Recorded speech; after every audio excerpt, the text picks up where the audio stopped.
Арваңыздар, бұл ТВ1 KG каналындағы иш күннің кечи долбоору. Тилекке каршы биздин Кыргызстаныбызда илимий ачылыштар, техникалык жетишкендиктер жана ошондой эле экономикалык бийиктиктер тууралуу эмес, тилекке каршы күндөрүбүз түрдүү оор кылмыштар менен толукталып келет. Бүгүн биз ошол илимий ачылыштар жана коопсуз жашоо жөнүндө кеп кылабыз, урматтуу биздин көрөрмандар. Андыктан 2 саат биздин эфирибиз башталган турат. Андыктан жакыныраак чакырабыз жана биз менен болууну дагы да болсо суранабыз.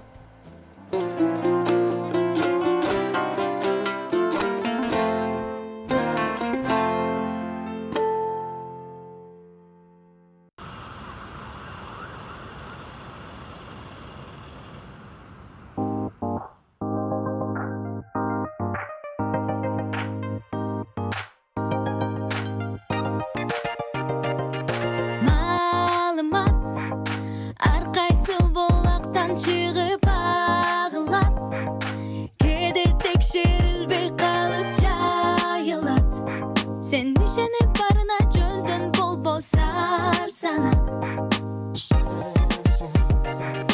Kede kalp жаңылып тарап элге угулат Окугандын тынчын алып ойлондурат Бизден келе акыйкатты казып Google'дан Алданып калбайлы ушактардын барына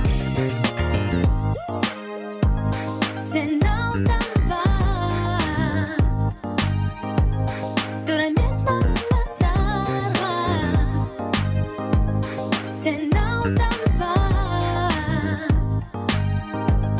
Teşerip banan ulan jarıya Kılıp salat malımat bulakları Çındığın bir yenden gid ulan talı Kalp taratıp gedirip albaylı biz katanı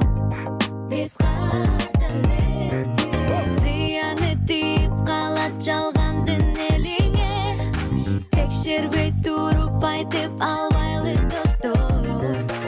Uşak sözdür çındıkka ardayım cengilet Kança adam var bolso şonço malımat var Жөнле келип жарай бербейт карада Жөн жарадар болгон эли барабар Жайылып кетти жалпы элим карадан Сиңделген медиада фейктер учуп барадан Тап эме мага калп эмес ал Жүгүрүп жүрүп биз жеттик да Билген элим билим бирге балып элим Интернеттин жаман жагын баарын алып кеттик да Досум бас бери чындыкты тап келип Чындыкка дал келет ачкычтар Көзүңдү ач сырттан сайтты жабаттан Убакыт кетирбей капыстан Кармагын арнаган бакытты таралып жалган барат Зыяны тийип калат алданбай текшер улан Ушак сөзгө берилбей дайым бол өзүңө так Жалган сөзгө ишенбей сырдын баарын сен тап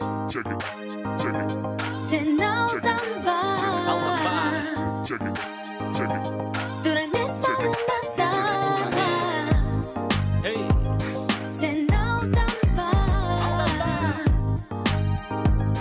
Teşerip banan ulan Sen aldanma Dur emez malımatlara Sen aldanma Teşerip banan ulan Sen aldanma Dur emez malımatlara Sen aldanma Teşerip banan ulan Sen aldanma Dur emez malımatlara Sen aldanma Teşerip banan ulan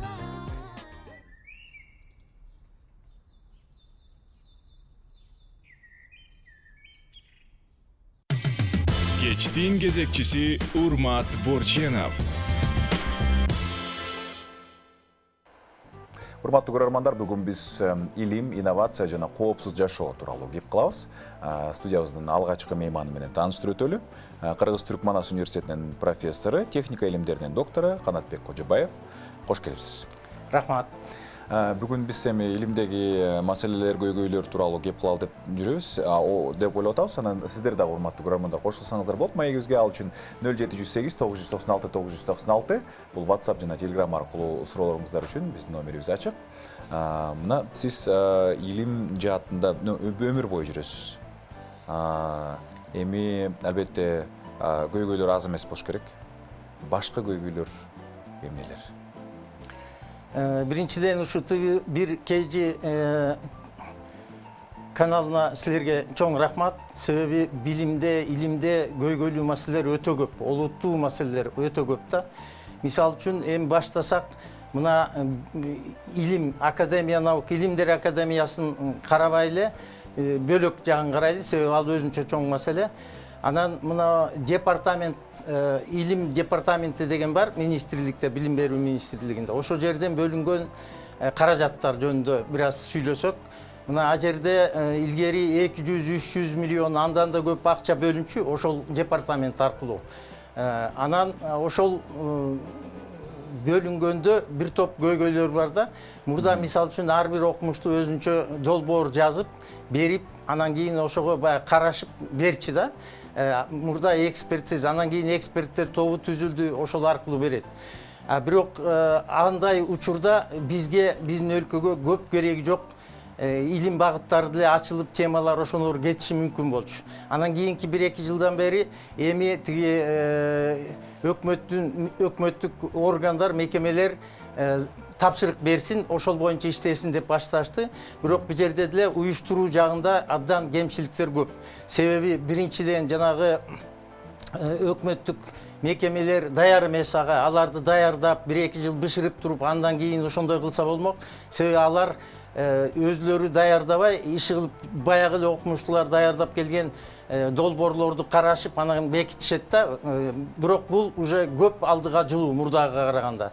Бирок жетишпегендиктер жактарын айттым биринчисин. Экинчиси, ошол өзлөрү министрликте, башка мекемелерде өзүнчө илимге көңүл бурулуп, кандай маселелер бар деп, ошо илимде иштеген кишилерге ошол тапшырыктарды даярдап, аны ошолорду бергенде, андан кийин илимдегилер а жерге атаандаштыкка чыгып, ошолон долбоорлорду жазып, ошолордун ичинен тандап алса, тиги тапшырык берген мекемелер дагы, анан илимде иштеген кишилер дагы мындай жакшы жазып, жакшы иштеп, анан керектүү долбоорлорду чыгат эле деп ойлойм да. Бул бир неме көйгөй. Экинчи көйгөй, мисал үчүн илимге бөлүнөт. Эми ар кандай бөлүнөт. 300дөн 400 миң миллионго чейин бөлүнөт да азыр ошо илим департаменти аркылуу. Анан ал бөлүнгөн акчадан жана илимдин долбоордун демилгечиси канчалат дейсиз. Академик болсо да, профессор, техникинин доктор, илимдин доктору болсо дагы, ал алганы маяна түрүндө жарым коюмда гана, жарым ставкада гана иштегенге акысы бар. А жерден канчалат дейсиз? 3400дөн ашык ала албайт. 7400, ошондо 3700гө чейин да.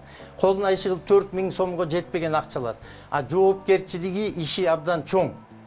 Бул деген абдан чоң көйгөй да. Эмне иштерди аткарат? Жоопкерчилиги иши деп атпайсызбы? Ал деген уюштурат, анан негизи аткаруучу болот да, ошол ишти. Жанагы өзү демилгелеп чыгат да, долбоорду жазып. Абдан бир көйгөйлүү маселени чыгарып, анын ою боюнча. Анан ошого долбоор жазып, ошонун баарын уюштурат, өзү аткаруучулардын эң негизгилеринин бири болот.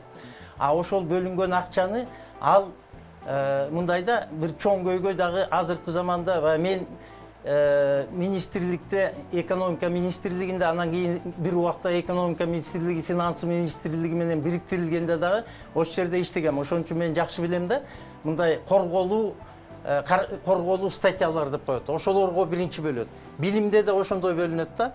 Анан жанагы акчаны бар тең кишилерге маяна катары бөлүнүш керек.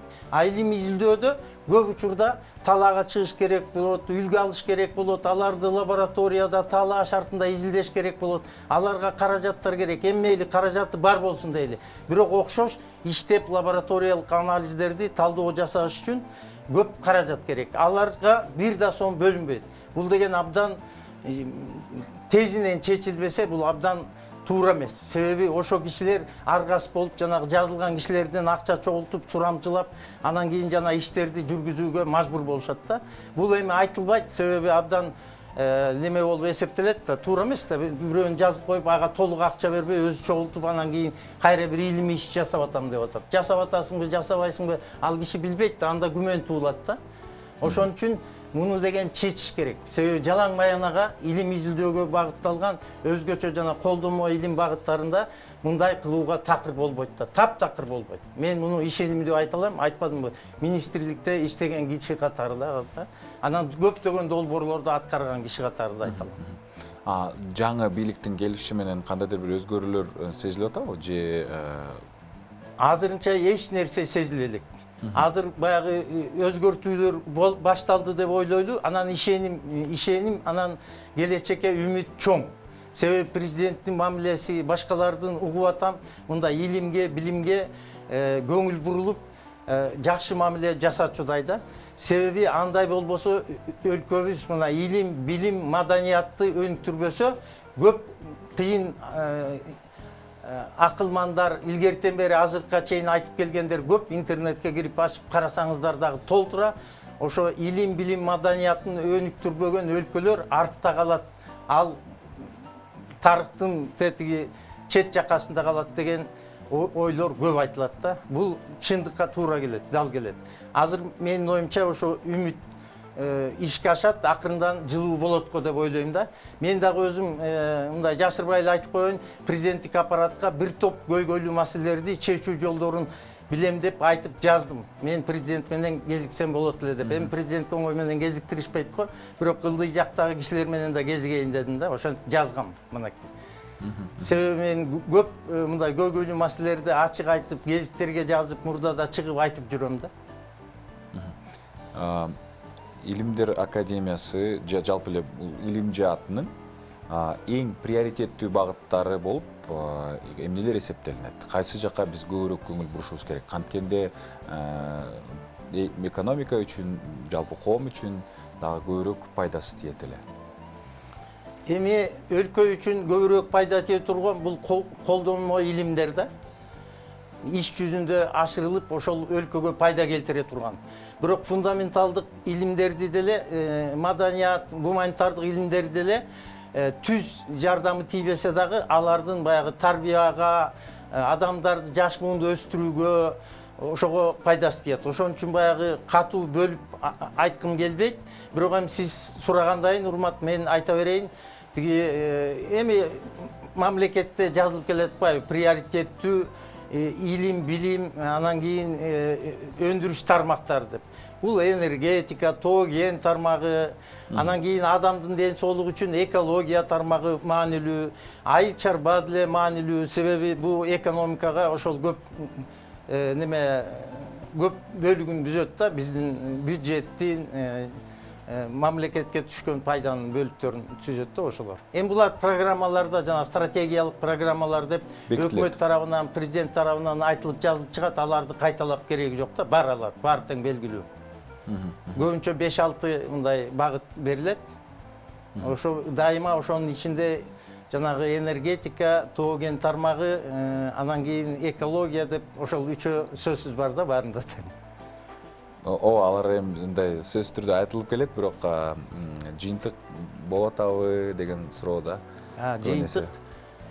Эми жыйынтык кичинеден болуп атат. Баягы эшегине жараша тушагы деп айтылат, ошондой болуп бизге билимге эмес, илим багытына абдан аз акча бөлүнөт да.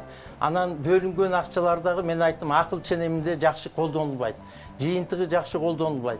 Мисалы үчүн мен эми баягы чет элдик проекттерде 4-5 жетекчи болуп иштедим. Алар акыркысы мына транс чек аралык суу, Борбордук Азиядагы транс чек аралык суулардын кирдөөсүн баалоо деген да, Натан проектси болчу.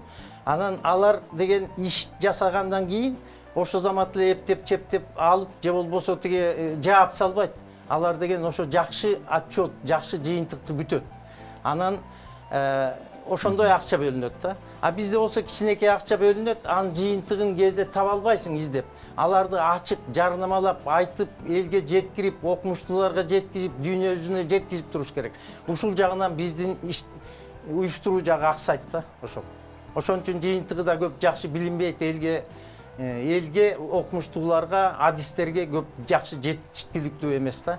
Кийин гана сайтка кое баштады, бирок кээ бир сайттарды карасаң 2 жылдыгы мурдагы материалдар жатат да. Алар жата бериш керек, 10 жыл, 20 жыл болсо да. Бирок жаңы материалдар улам берилип, жаңыланып туруш керек да. Азыр элдин көбү, адистин көбү сайт менен иштейт, электрондук сайт менен. Ошон үчүн ошол сайттар жаңыланып туруш керек, жаңы материалдар, отчеттор баары тең берилип туруш керек. Биринчиден талкууга керек, экинчиден колдонууга керек. Ошол жагын эске алыш керек да. Ушул жагынан биз жакшы иштей албай атабыз. Менин оюмча да. Жанагы эме деп атпайсызбы? Приоритеттүү багыттар деп атпайсызбы? Сиздин багымыңызда өзгөчө бизде баары ресурстар чектелген да. Кайсы тармагына биз өзгөчө көңүл бурушубуз керек? Көпчүлүк эле тармак көңүл бурууга татыктуу да. Анан эми кишинин ден соолугуна байланыштуу болгондуктан биринчи менин оюмча экологияга көңүл буруш керек. Экономикага карабай, ошо экологияга көңүл бурбасак, менин мына китебим чыгып атат, 3 автор болуп чыгып атат. Тиги экологиянын көйгөйлүү маселелери деп да. Мына 10 декабрда чыгыш керек эле, баягы типографиядан кечиктирип атат. Мына бүгүн эртең деп күтүп атабыз. Ошондо бир мисал келтирип жазгам да мен китептин аягында. Мисал үчүн абанын булганышынан кишинин жашы өмүрү кыскарат да. Ошондо ошо китепте жазылганда айтып атам да. Мисал үчүн бир айга эле кыскарса, бир 7000ден ашык кишинин өмүрү өлгөнү менен тете болот экен да. Баягы орточо жашка бөлсөң, чогулган неме убакытты кыскарган. Анан орточо жашка бөлсөң, кишинин санын алып туруп. Ошондо 7000ден ашык киши каза болгондой болот да. А мисал үчүн Бишкекте жылына канча киши каза болот? Бир жолу бир немеде конференцияда болсок, май жагында, жол жагында иштегендер бөлүнүп кетти. Биздин маселе өтө олуттуу, силер өзүңөрчө карай бергиле, биз өзүнчө карайбыз деп. Бир конференцияда эми атты, жерди баарын айтпай эле коеюн, баары эле белгилүү болуп калат бат эле.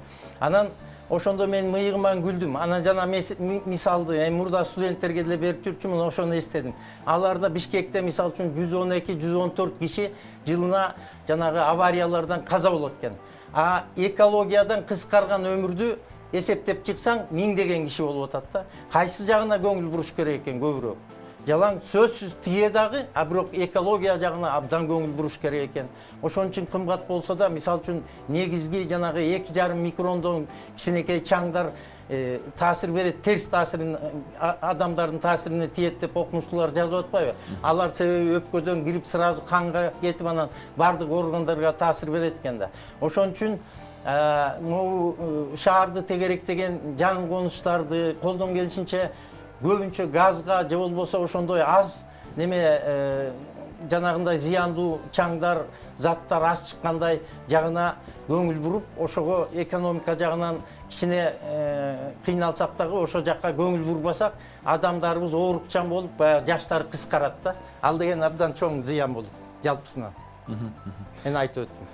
Кыскача жарнамалык түрмөктү азыр биздин көрөрмандарыбызга тартуулайбыз. Ал ортодо берүүбүздүн баш өнөктөшү бул Имарат Прогресс курулуш компаниясы. Имарат Прогресс азыркы учурда курулуп жаткан Алтын Булак Лайф, Астория жана Гранвиль үйлөрүнүн жашоочусу болууга баарыңыздарды чакырат.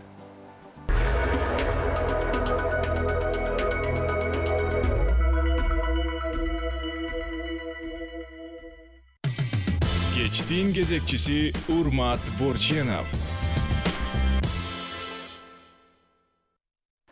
Сапарыбызды улантабыз. Бүгүн илим, инновация жана ошондой эле коопсуз жашоо тууралуу кеп кылып атабыз. Кийинки сурообуз ушу жана жогоруда сиз айттыңыз, эми негизи башкы уюштуруу, менеджмент жагынан биз аябай аксайбыз деп, жана илим департаменти аркылуу ошол билим берүү жана илим министрлигине бөлүнгөн каражаттарды башкарууда кандай көйгөйлөр бар, сиз эмнелерди айта аласыздар?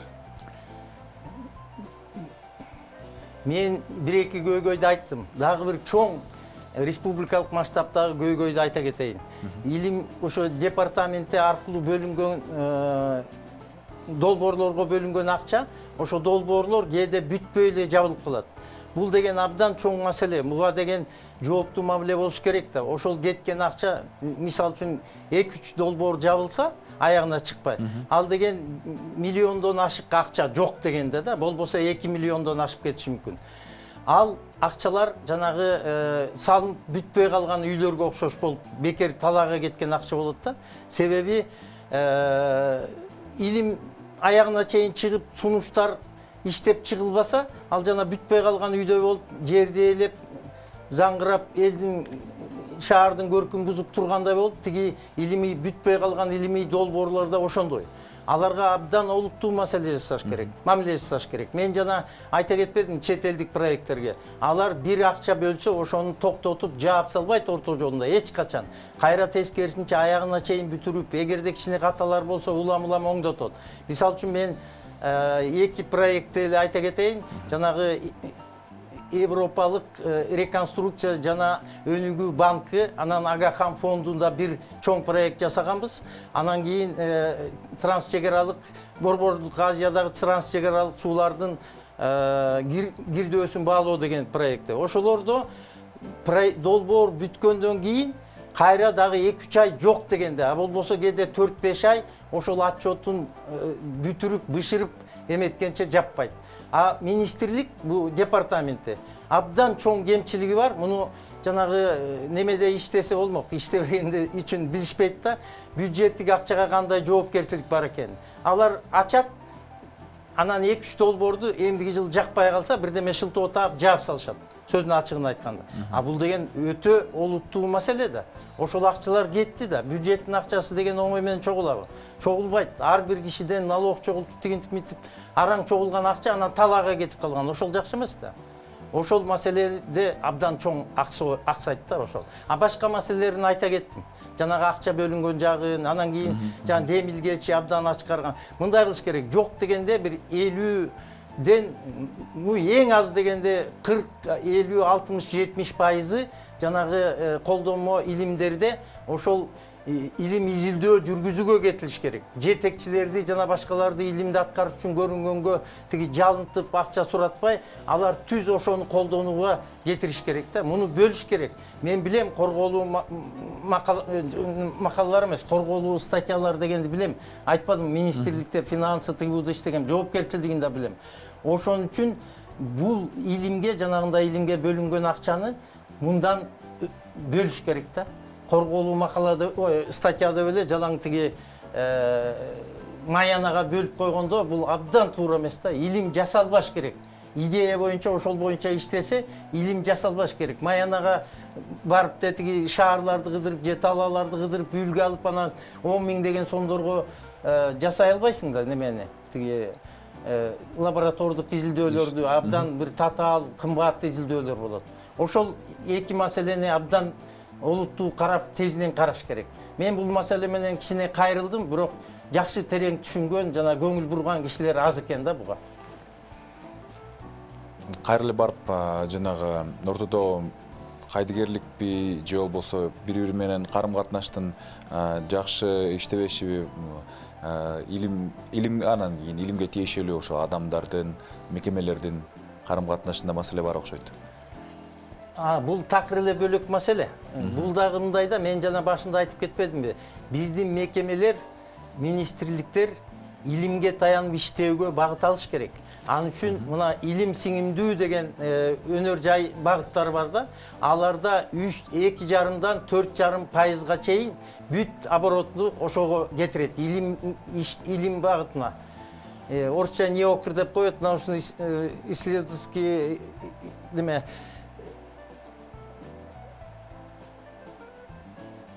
конструкторский разработки деп да, ошолорго кетирет да, ошондой багыттар. Ошон өнүккөн өлкөлөрдүн баары бюджетке караганда 1ден 4төн ашык пайызга чейин ошо илимге кетирет да. Биздин өкмөтүбүз дагы ушуга багыт алыш керек деп эсептейм да мен. Себеби жана министрликтер даярдап, тапшырык жасап, ошондой кылбаса, алардын терең жана илим кошулуп чечиле турган маселелер жакшы чечилбейт. Өзлөрү эле баягы күнүмдүк иш, мен министрликте 3 жылга жакын иштегем, билем, күнүмдүк иш абдан көп, абдан татаал. Бирок ошого карабай, министрликтин башчылары ошо илим изилдөө багытына да көңүл буруш керек да. Бул абдан олуттуу маселе. Анан ошондой болсо, анда илим дагы мындай өлкөгө пайданы тезирээк, батыраак, түзүрөөк алып келет да. Адистерди даярдоо боюнча дагы суроо бергим келип турат да. Кандай? Адистерди. Айлык аз болгондугуна байланыштуу. Бирок илим менен алек болгусу келген ошол эле студенттер, анан кийин инсандар бияктан келечекти көрө алабы? Келечекти кура алабы? Ушуга байланыштуу эми сүйлөй берсе сөз абдан көп, убакыт чектелүү да. Ошентсе да мен айта кетейин. Мына менин оюмча, мына илимдин кандидаты, анын илимдин доктору дегенге, илимдин докторуна 2000 сомго бергенди токтотуш керек да. Муну деген жана должность, окуучу жогорку окуу жайларында, орто атайын кесиптик окуу жайларында иштеген кишилердин должность кызматына кошуп коюш керек да. Эгерде азыр биз жана жаштарга айтсак, ай доктор болсоң 2000 сом кошуп берет, алар каткырып күлөт. Себеби деген 2000 сом деген азыр кичинекей акча болуп калды да. Анан кийин могу доктор болсоң 2000 сом айлыгыңа кошулат деген бул күлкүлүү болот. Жана должностка, кызматка кошулуп берилет. А доктор болбосоң бул кызматка келбейсиң, кандидат болбосоң бул кызматка келбейсиң десе, ошондо такыр бөлөк мамиле. Ошон үчүн мен терең ишеничим, могу кандидат докторлукту төлөбөй кызматка кошуп коюш керек. Биринчи. Экинчи дагы бир чоң олуттуу маселе бар да, бул жана илимдер академиясы менен жогорку окуу жайлардын чогуу биргелешип иштешине дагы тиешеси бар. Окумуштуу, күчтүү окумуштуулар 1-2 жерде иштеш керек. Кээде эмне үчүн алар иштебейт? Мисал үчүн академик бир жерде иштейт дейли. Экинчи жака барып, экинчи жогорку окуу жайына же илимдер академиясына иштейм десе, а жерден ага төлөгөн акча кичинекей жаш жаңы келген баланыкы менен тең болуп калат. Себеби жана илим даражасына төлөнбөйт. Анан кийин баягы иштеген жылдар үчүн за услугу лет деп коет орусча айтканда. Алар үчүн төлөнбөйт. Национальный дегенге төлөнбөйт. Иши баардык кошумча төлөмдөр кошулбайт. Ал бөлөк жерде иштеп калса да тиги эч даражасы жок, эчтекеси жок, билими жок, илими жок, бир жөнөкөй жаш баладай болуп калат да. Эми должность коет профессор деген. Бирок жана кошумча акчалар төлөнбөйт да. Мен муну жакшы билем, себеби айтпадымбы, илимдер академиясында дагы мен мына 20 жылга жакын жанагы лабораторияда илим долбоорлорунун жетекчиси болуп иштейм да. Мурда зав лаборатория болчумун. Анан кийин баягы Кыргыз-Түркманас университети бул багытта баягы илимий эле жагынан иштеңиз деген тигини таштап, анан ошондой болгонбуз. Анан кийин мына көптөгөн жылдары ошо бүт толук лаборатория башчысынын милдетин аткарып, анан илимий жетекчинин милдетин аткарып, канча сом алат деп айтпайм. Сиз күлөсүз, бирок чындык ошол да. 2,5 миң алып бир 15 жылда иштедим. Анан кийин 3 миң, азыр 4 миңге жетпеген сом алам да. Бирок баягы а жерде иштеген кишилер бар, илимдер бар. Анан суранышат, ошо илим долбоорлорду улантып эметеңиз деп. Ошон үчүн дагы иштейбиз да. Ошо. А бул деген мага тиешелүү эмес, бул деген бүт элге тиешелүү, бүт илимдер академиясына, жогорку окуу жайларына тиешелүү. Себеби бири-бирине илимдер академиясында абдан кыйын адистер, окумуштуулар топтолгон. Алар дагы бөлөк барып вузга иштейм десе, жанагындай шартта болуп калат да. Ошон үчүн баягы бири-бири менен чогуу биргелешип иштеген аз жүрүп атат. Менимче негизги себептердин бири ушул болсо керек. Себеби кандай айтсак дагы окшош тиги маяна дагы таасир берет адамдын алып жүрүүсүнө да. Мен ошондой деп эсептейм. Сиз жогоруда айтпадыңызбы, могу кызматташуу боюнча донорлор менен же болбосо жанагындай эл аралык уюмдар менен иштешкенде аларда мындай абдан тыкыр көзөмөл бар, жыйынтыктары дагы сөзсүз түрдө колдонулат. Сиз айткандай жана курулуп бүтпөй калган үйлөр сыяктуу болбойт депчи. Ошол дагы кайсы багытта дебедимби? Кайсы өлкөлөр менен, кайсы уюмдар менен иштөө көбүрөөк жемиштүү болду? Мен үчүнбү? Жалпы эле сиз үчүн дагы, анан Эми окумуштуулар үчүн чет элдиктер менен иштеген жемиштүү болот. Себеби алар менен чогуу иштесең, аларда мисал үчүн жабдыктар, орнотмолор заманбап да. Алар менен жакшы анализ, даана баягы майда чүйдөсүнө чейин изилдеп беришет да. Анын экинчи жагынан алардан мисал үчүн НАТО проектинде акча төлөбөйт, бирок жанагы жабдыктар үчүн акча бөлүнгөн. Биз мисал үчүн жасаган проект $59,000 Кыргызстанга алып келген да. Ошонун бир эң жакшы жабдыктар мына улуттук университетте турат да азыр.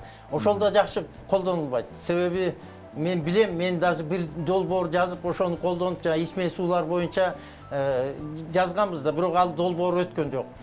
Анын себептери көп. Мен кийинки кезде байкайм, могу департамент, илим департаментинин жакшы иштебестигинен деп ойлойм да.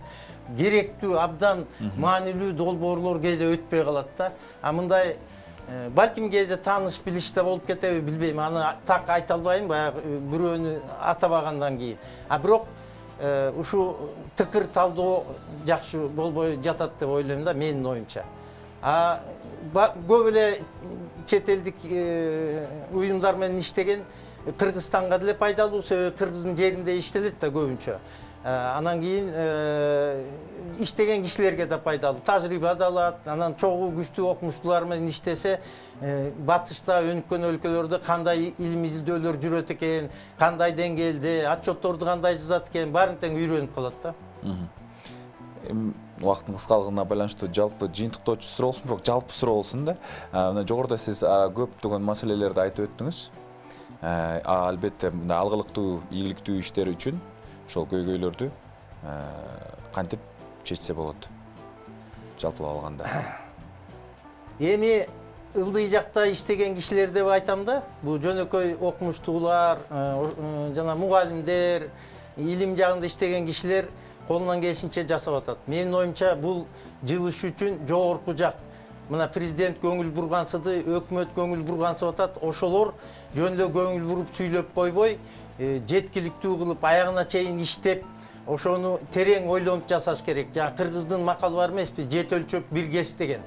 Ошону туура колдонуп, анан жакшы мыйзамдар чыгарып, жакшы жоболор чыгарып, анан ошолорду аягына чейин ийине жеткизе дегендей кылып ошондой иштеш керек да. Мен бир эки сөз жалпы республикалык тестирөө жөнүндө айта кетейинчи. Ошондо квоталар мен деген 16-жылы 1 жыл толук атайын чуркадым да. Жалаң ошол эмес, башка маселелерди чечип аттым, бирок ошо боюнча чуркадым.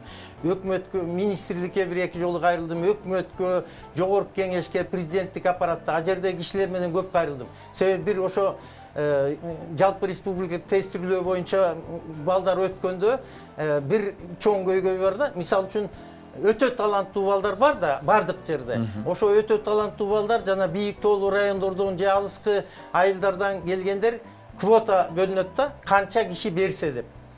Канча киши болсо ошончо орун. Мен эми муну убактым аз болуп атат, ошон үчүн толуктап айтып бербейин, керек болсо мен кийин айтып берем. Мен жазгандарымда толтура бардык жерге сунуштагам. Эми көйгөйлөр абдан көп. Илимде да, билимде да көп. А бул жөнүндө ошону мен айттым, кайрылдым, бирок жыйынтык чыккан жок. Себеби аягында Кут билим деген гезит бар, билесиздер, илим билим гезити. Ошондо бир бет менин жазгандарымды жазып, бир бет Чубукова болсо керек эле. Ошо кишинин жазганы бар, 16-жылы гезитке чыккан, жылдын аяк ченинде.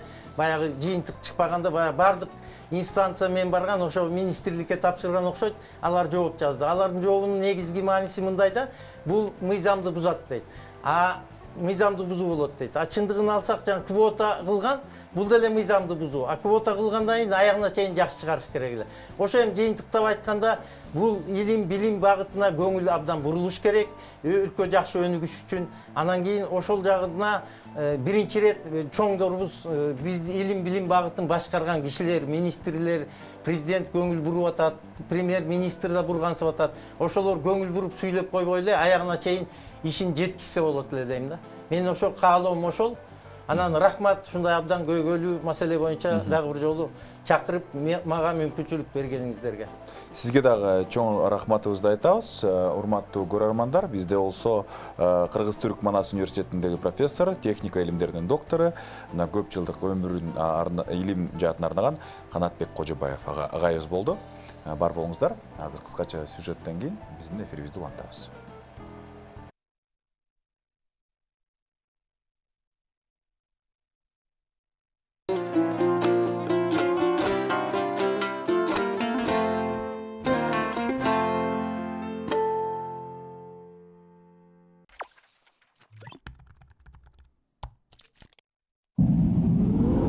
Эмне үчүн май коюучу жайлар дайыма жакын жайгашышкан? Эмне үчүн кээде бир нече чакырым аралыкта кафе издеп, андан кийин бир эле учурда үчөөнү таба алсаң болот? Эмне үчүн дүкөндөр, авто оңдоо же ресторандар ар дайым топтордо турушат? Алар бүт аймакта бирдей бөлүштүрүлгөн. Бизнести жайгаштырууга таасир этүүчү бир нече фактор бар. Компаниялар эмне үчүн катарлаш жайгашкандыгын сызыктуу Дубал шаардын модели түшүнүгү менен оңой эле түшүндүрсө болот. Пляжда балмуздак сатуучу дүкөндү элестетип көрүңүз. Пляж 1 километрге созулот жана сизде атандаштык жок. Максималдуу өнүмдү сатуу үчүн дүкөн кайсы жерде туруш керек? Ортодо. Жээкке чейин жарым чакырым алыс жашагандар үчүн өтө алыс болушу мүмкүн. Бирок сиз эң көп адамдардын санын жээктин ортосунан камсыздай аласыз. Бир күнү сиз жумушка чыксаңыз, бөлөңүз Тед жээкте балмуздак сатуучу дүкөн ачыптыр. Эми сиз пляжды 2,5 бөлүүгө макул болдуңуз. Ошентип сатып алуучулар өтө эле алыс барышпайт. Сиз пляждын ортосунан борбордон жарым чакырым алыстыкта түштүктө өз аймагыңыздын так ортосунда дүкөндү орноттуңуз. Тед өз дүкөнүн борбордон жарым чакырым алыстыкта түндүктө өз аймагынын ортосунда орнотот. Ушул келишим менен түштүктөгү бардык кардарлар сизден балмуздак сатып алышат. Түндүктөгү бардык адамдар Тедден сатып алышат. Силердин ортоңордогу адамдардын 50% жакыныраак сатуучуга барышат. Кардарлар эч ким жарым көп басышпайт. Ар бир сатуучу эс алуучулардын жарымына балмуздак сатат. Оюн илимпоздору муну социалдык жактан оптималдуу чечим деп эсептешет. Анткени ар бир кардар балмуздак сатуучу жайга жетүү үчүн өтүшү керек болгон кадамдардын максималдуу санын кыскартат. Эртеси жумушка келсеңиз, эми Тедди пляждын ортосунда дүкөнүн орнотуп коюптур. Борборуңуздан жарым чакырым түштүктө эски жериңизге кайтып барсаңыз, түштүктөгү сатуу алуучулардын 25%-ын камсыздай аласыз. Ал эми Тедке жогорудагы сатып алуучулар келишет. Бирок эми адамдардын 25%-ы эки дүкөндүн ортосунан тандап алышат. Үчүнчү күнү түштүктөгү эс алуучулардын 70%-на балмуздак сатам деп үмүттөнүп, сиз жээкке эрте келип, дүкөндү так ортого орнотосуз. Бөлөңүзгө ал жактагы түндүк сатып алуучулардын 25%-ын калтырасыз. Тед келип сиздин түштүгүңүздө отурат. Ошентип бүт түштүктү сизден алып, сизге түндүктөгү бир аз кардарларды калтырат. Бөлөңүздөн түштүккө карай 10 кадам жыласыз. Тыныгуу учурунда бөлөңүз сизден түштүккө карай 10 кадам жылып, дагы бир жээктин эң алыс жагындагы кардарларды алат. Экөөңөр тең мезгил менен түштүккө балмуздак сатып алуучулардын көпчүлүгүнө карай жылып, экөөңөр тең жээктин ортосунда туруп каласыңар. Эми ар бириңер балмуздак издеген эс алуучулардын 50%-ын тейлейт. Сиз жана сиздин атаандаш бөлөңүз Нэш тең салмактуулугу деп аталган чекке жетесиңер. Бул чекте эч кимиңер азыркы абалыңызды өзгөртүп, позицияңызды жакшырта албайсыңар. Пляждын ортосунан жарым чакырым алыстыкта болгон сиздин баштапкы стратегияңыз эч кандай тең салмактуулукту жок болгондуктан иштеген жок. Балмуздак сатуу үчүн экөөңөр дүкөндөрдү жакын жайгаштырсаңыз болот. Анда азыркы кардарларыңызды жоготуп алуу коркунучу менен дүкөндү алыскы сатып алуучуларга жылдыргыңыз келбейт. Башка жагынан алганда сиздин чечим социалдык жактан оптималдуу эмес. Анткени жээктин эки жагындагы сатып алуучулар каалаган балмуздакка жетүү үчүн алыс басышы керек. Чоң көчөлөрдөгү бардык ресторандар, кийим дүкөндөр жана уюлдук телефон күркөлөрү жөнүндө ойлонуңуз. Балким кардарлар үчүн ар бир аймакта же блокто биздин кызмат көрсөтүү ыңгайлуураак болмок. Бирок андай ишканалар агрессивдүү атаандаштыкка дуушар болушмак. Чыныгы дүйнөдө кардарлар бир нече багыттан келишет. Жана өнүмдөрүн жагымдуу кылып, же бааларды төмөндөтүп, бизнес-маркетинг стратегиялары менен атаандаша алат. Бирок эң негизгиси компаниялар атаандаштарына мүмкүн болушунча жакыныраак жайгашканды аракет кылышат.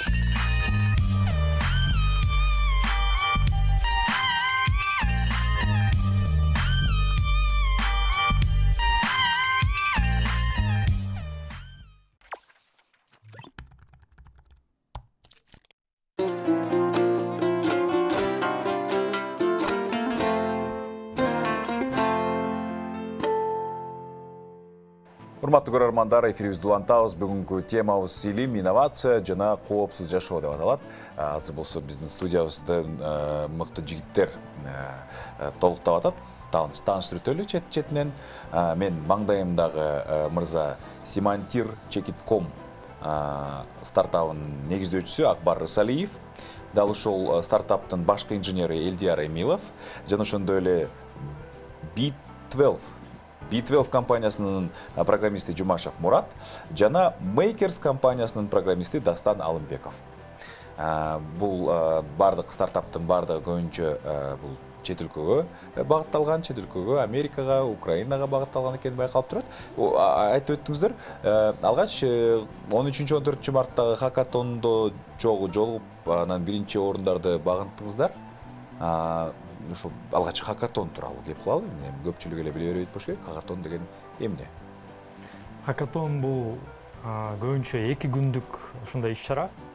Бул ошо марафон деген сөз жана хак деген сөздү алып ошо эки сөздү кошуп ошо термин ойлоп табышканда, бул 2 күн ичинде кандайдыр бир темада бир программа жазып, бир кандайдыр бир маселе, ошондой маселени чечкенге аракет кылышат да, ошол катышуучулар. Мисалы биздин Ашар Ап деген командабыз, тайпабыз котормочуларга арналган атайын форум сыяктуу бир сайт жазадык да. Ошо 2 күн ичинде жаза калдык. Бул эмне маселени чечет? Биз кыргыз тилине которулай элек, бирок азыр орчундо аябай керек болуп аткан терминдерди чогуу которуу да. Бул ашар ыкмасы менен добуш берип которуу деген багытта ошо жасап көрдүк. Бунун катышуучулар мисалы бул жаңы эле катышып кеткен Канатбек агай сыяктуу кесипкөй адамдарды тартып, ушу терминдерди кандай которобуз, агайлар, эжелер жардам берип коюңуздар. Бул IT боюнча мондой терминдер чыгып атат. Мисалы авиация боюнча ушул деп ортого ачып, ошо чогуу талкуулап, добуш берип, ошо терминдерди бекитүү деген ошол маселени чечкенге аракет кылдык да. Азыр болсо ийгиликтүү иштеп атабы? Азырынча иштейлик, биз ошо сентябрга кыргыз тил күнүнө карата ачалы иштетели деп аракеттенип атабыз. Терминдерди, заманбап терминдерди кыргызчалаштыруу боюнча өзүңүз эле которуп койбой, эл менен чогуу которуш үчүн Ашар эпти негиздедиңиздер. Анткени мен өзүм билим жетишсиз болуш мүмкүн. Мен өзүм программист катары кээ бир терминдерди мүмкүн которуп турмун, бирок ошол эле ирригация боюнча же болбосо авиация, медицина боюнча терминдерди мен которо албайм. Бирок ал терминдерди которуш керек. Эмне үчүн? Анткени ошол эле китептерди, заманбап ушу китептер, улам илимий ачылыштар болуп атат. Алардын баарын которуп келаткандай сөздөрдү орус тилинде эле жазып койсок деле болот. Бирок кулакка жакшы, жагымдуу болбойт, сиңимдүү болбойт. Ошондо алдын келишинче которуп атабыз. Мисалы сантехника деген сөздү сантехника деп деле которсок мүмкүн туура болот да. Же канализация, же ушул сыяктуу нерселер. Бирок мисалы өзгөрмө же перемена деген сөздү ошо өзгөрмө деп которуп мурунтан бери бекитилген. Бирок ал жөнүндө мисалы Дастан китеп которуп аткан болсо кыргыз тилине, ал билбеши мүмкүн да. Бул ошо биздин сайт ошого жардам бермек. Анда ийгиликтүү ишке ашышын күтөбүз. Ал эми азыр Акбарга суроо бергим келип турат. Атайын Simantir бул дагы ошол хакатонун негизинде түзүлдүбү же болбосо деги эле жалпы силер стартап бул силердин компаниянын аты кантип келип калдыңыз бул тармакка, анан кийин эмне болуп негиздеп калдыңыз? Биз ошо бир февралдын ортосунда Америкада OpenAI деген компания бар. Өткөн жайы ошо Илон Маск баштоочулардын бири ошо Илон Маск болгон да. Өткөн жайы GPT-3 деген жаңы технология чыккан. GPT-3 деп англисча да, ошо технологиянын аты. Кыскасында ушул февралда биз ошо технологияга бизге разрешение берди, уруксат берип биз мындай көрүп тестировать этип, анан ошо технологиянын негизинде үстүнө өзүбүздүн мындай разработкаларыбызды кошуп, бир ошо продукт жазайлы дедик досторубуз менен 4 киши команда болуп. Бир 2 жума иштегенден кийин ошо хакатон жөнүндө угуп барып, 2 хакатон экен, бир ошо жума күнү бир жуманын ичинде 2 хакатон өткөн да. Ошо 2 хакатондун ичинде биринчи орун алып, Анан ошо 2 хакатондун бирөөсү полуфинал болгон. Анан кийин 2 жумадан кийин региональный ошо финал болду. 5 өлкө ортосунда Центральный Азия. Ошондон дагы барып 1-орун алып келдик. Кыргыз командасы 15 команданын арасында да. Бирок бул хакатондун ичинде курулбай, бунун идеясы бир ошо 1-2 жума мурун эле пайда болгон. Бирок хакатон ошо жакшы мындай мүмкүнчүлүк берди ошону куруш үчүн. Кыскасында айтканда, бул Кыргызстанда жүргөн же дүйнөдө жүргөн онлайн предпринимательдерге, ишкерлерге маркетинг менен жардам берет. Өзүнүн товарларын, өзүнүн онлайн магазиндерин ушу онлайн дүкөн болуп калат, ошондой. Интернетте клиент жаңы мындай сатуучуларды тапканга жардам берет да. Ооба, ошо технология, негизинде турган технология бул ар кандай бир же блогторду, же рекламный ошондой бир тексттерди, же ошондойго окшош бир тексттерди жазып берет өзү. Окуп мындай результаттарын көрсөз, мындай көтө бир таң калтырат да. Ошо англис тилди билип, ошо англис тилдеги текст окусаңыз, мындай киши жазгандай да. Ошондой. Биз бул продукт дүйнөлүк, Кыргызстанда башталса дагы биз мына апрелдин аягында жаңы ачылып клиенттерди иштеп баштап атабыз. Бирок азыр уже Индия, Англия, Ирландия, Канада, Америка, Филиппины, Индонезияда жүргөн маркетингте иштеген кишилер же копирайтерлер, бул текст жазган кишилер да. Ошолор менен сүйлөшүп, ошо биздин продуктты көрсөтүп, ойлорун мындай кандай жактыбы, жаккан жокпу ошону көрүп атабыз да. Кызыкча учурда иштейби? Азырынча демо версия деп коет. Демо биздин өзүбүздүн командабыздын ичинде иштеген продукт бар. Эмеге фронтендке, кишилерге, адамдарга апрелдин аягында ачылабыз да. Азыр ошо демо версиябызды ошо бүт дүйнөдөгү клиенттерге мындай жөнөтүп көрсөтүп атабыз да. Бирок жабык, башкалар кире албайт. Ошо биз жазган кишилерге эле көрсөтө алабыз да. Ушундай. Мына Илдар биздин командада башкы разработчик. Илдар, анда сиз айтып өтсөңүз, Simantir.com кантип иштейт? Эмне маселелерди чечет? Мисалы үчүн ошол эле байпак саткан бир киши үчүн. Башкы максаты бул Simantir деген биринчи айткан дозум OpenAI технологияны жаңы технология, жаңы технология. Бул азыркы замандык технология эмес, бирок эч ким колдонбойт, бирок биз ойлодук, типа өткөн заманда, например, социализация, социальная сеть, интернетизация болуп, ойлодук да азыркы заман уже машина обучение деп башталат деп. Азыртан баштап ушу технологияны внедрять и кандай десем, бунун иши бир эле биз сунуш беребиз, ар кандай сунуш берип жазабыз. Типа мага жазып бер ушундай деп жазып, анан өзү ойлонуп бир текст тап берет да. Мына байпак сатып атпайсызбы? Мисалы Кыргызстанда силердин байпак саткан, байпак жасаган же кичке ошо бир өндүрүш бар да. Силер деген ошо бир же Россия, же Казакстан, же Америкага түз сатайын дедиңер. Ошонучу онлайн магазин жасайсыңар. Анан онлайн магазин жасагандан кийин ичинде ошо ар бир продукттун эмеси болот, мындай description деп коет, сүрөтү, анан жазылыш тексти да. Биздин приложение менен ошо, например, бир эле байпак сатпайсыңар да. Жанагы Lucky Socks дегендерде бир 100 түр байпагыңар болсо, 100 түр байпакты тең ошол жака киргизесиңер. Анан ошо сайт үчүн силерге текстти бүт жазып берет. Ошо сайттын ичиндеги контент да, контент ошо үстүндөгү заголовок, анан бүт тексттер менен полностью ошо биздин продукт чыгарып берет да, англисче. Ошондо мисалы сиз англисче жакшы билбесеңиз дагы дүйнөлүк бир башка маркеттерге чыга аласыз да. Ал туура жаздыбы, туура эмес жаздыбы, кандай жазды? 100% туура жазат. Сапаты кандай болду? Англисче окусаңыз, грамматика, эме эч нерсе, эч кандай проблемасы жок. Иши жазгандай да. Запятаясы менен чекит менен коюп берет. Tamam. Мындай окусаңыз, кыска тексттерде киши менен ошону айырмасы жок. Узун тексттерди эле биле аласыз да. Бирок сиз ошо онлайн магазинде сиз узун текст эмес, мындай кыска тексттер болот да. Ал жерде киши менен эмени жазсаңыз, эч ким мындай 10 кишиге көрсөтсөк, эч ким айта албайт кайсынысы киши жазган, кайсынысы ошо машина жазган да. Ошондой. Бул жаңы технологиянын негизинде мүмкүн болуп атат. Биздин дагы үстүндөгү өзүбүздүн разработкаларыбыз бар.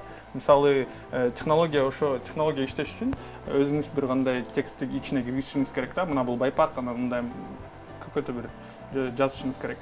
Биздин өзүбүздүн разработкабыз бул сиз ошо байпактын сүрөтүн алып туруп эле ичине таштайсыз. Ошо сайттанчы саласыз и ошо байпакты өзү анализировать этип сүрөттө. Анан жазып берет байпак көк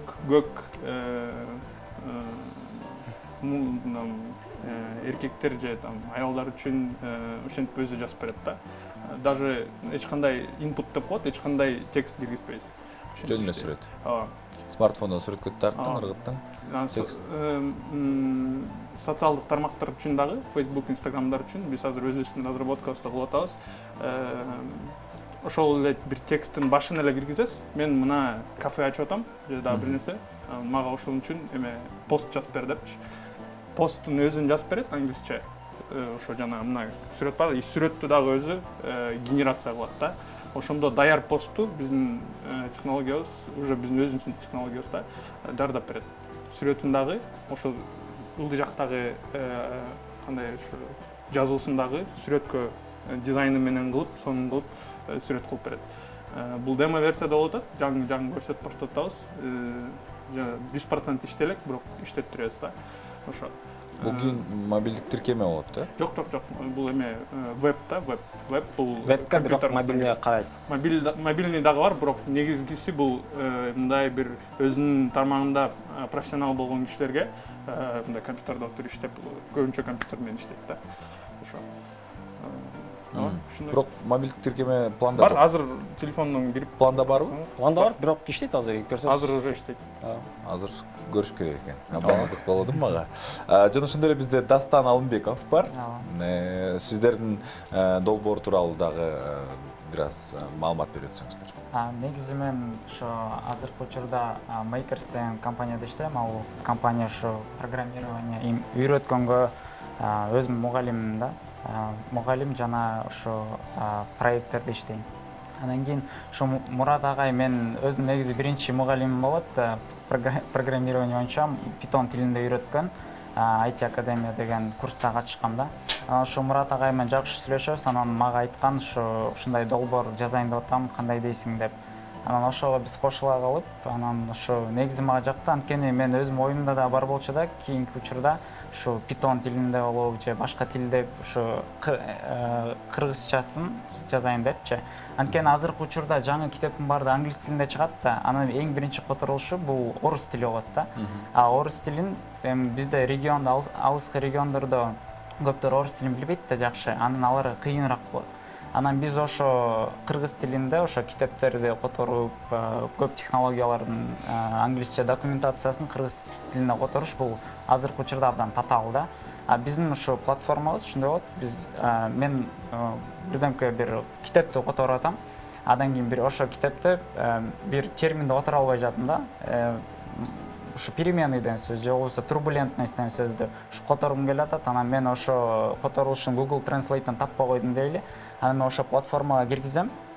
Ушундай орус тилинде которулушун кошом, кыргыз тилинде, то есть англис тилинде жана түрк тилинде которулушун айтам. Анан ал жакта айтам, ушу сөздүн кыргыз тилинде которулушу керек болуп атат дейм. Анан ал ошо платформада бизде тиркемеде 3 юзер болот. Ал биринчиси күчтүү переводчиктер болот, котормочулар. Экинчиси бул ошо кызыгып жүргөндөр, үчүнчүсү обычный пользователь да. Анан ошол сөздү киргизгенден кийин элдер ошого жазып берет да, бул мүмкүн турбулентность мындай болуп которулат деп.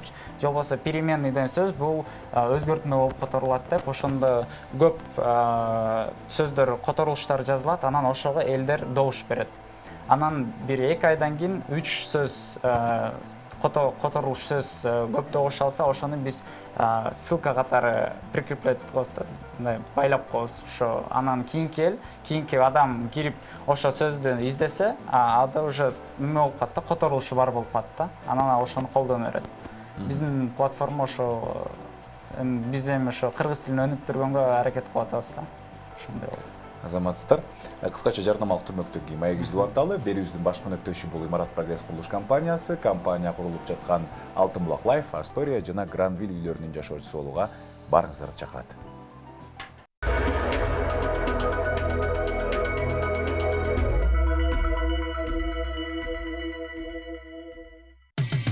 Кечтин кезекчиси Урмат Борченов.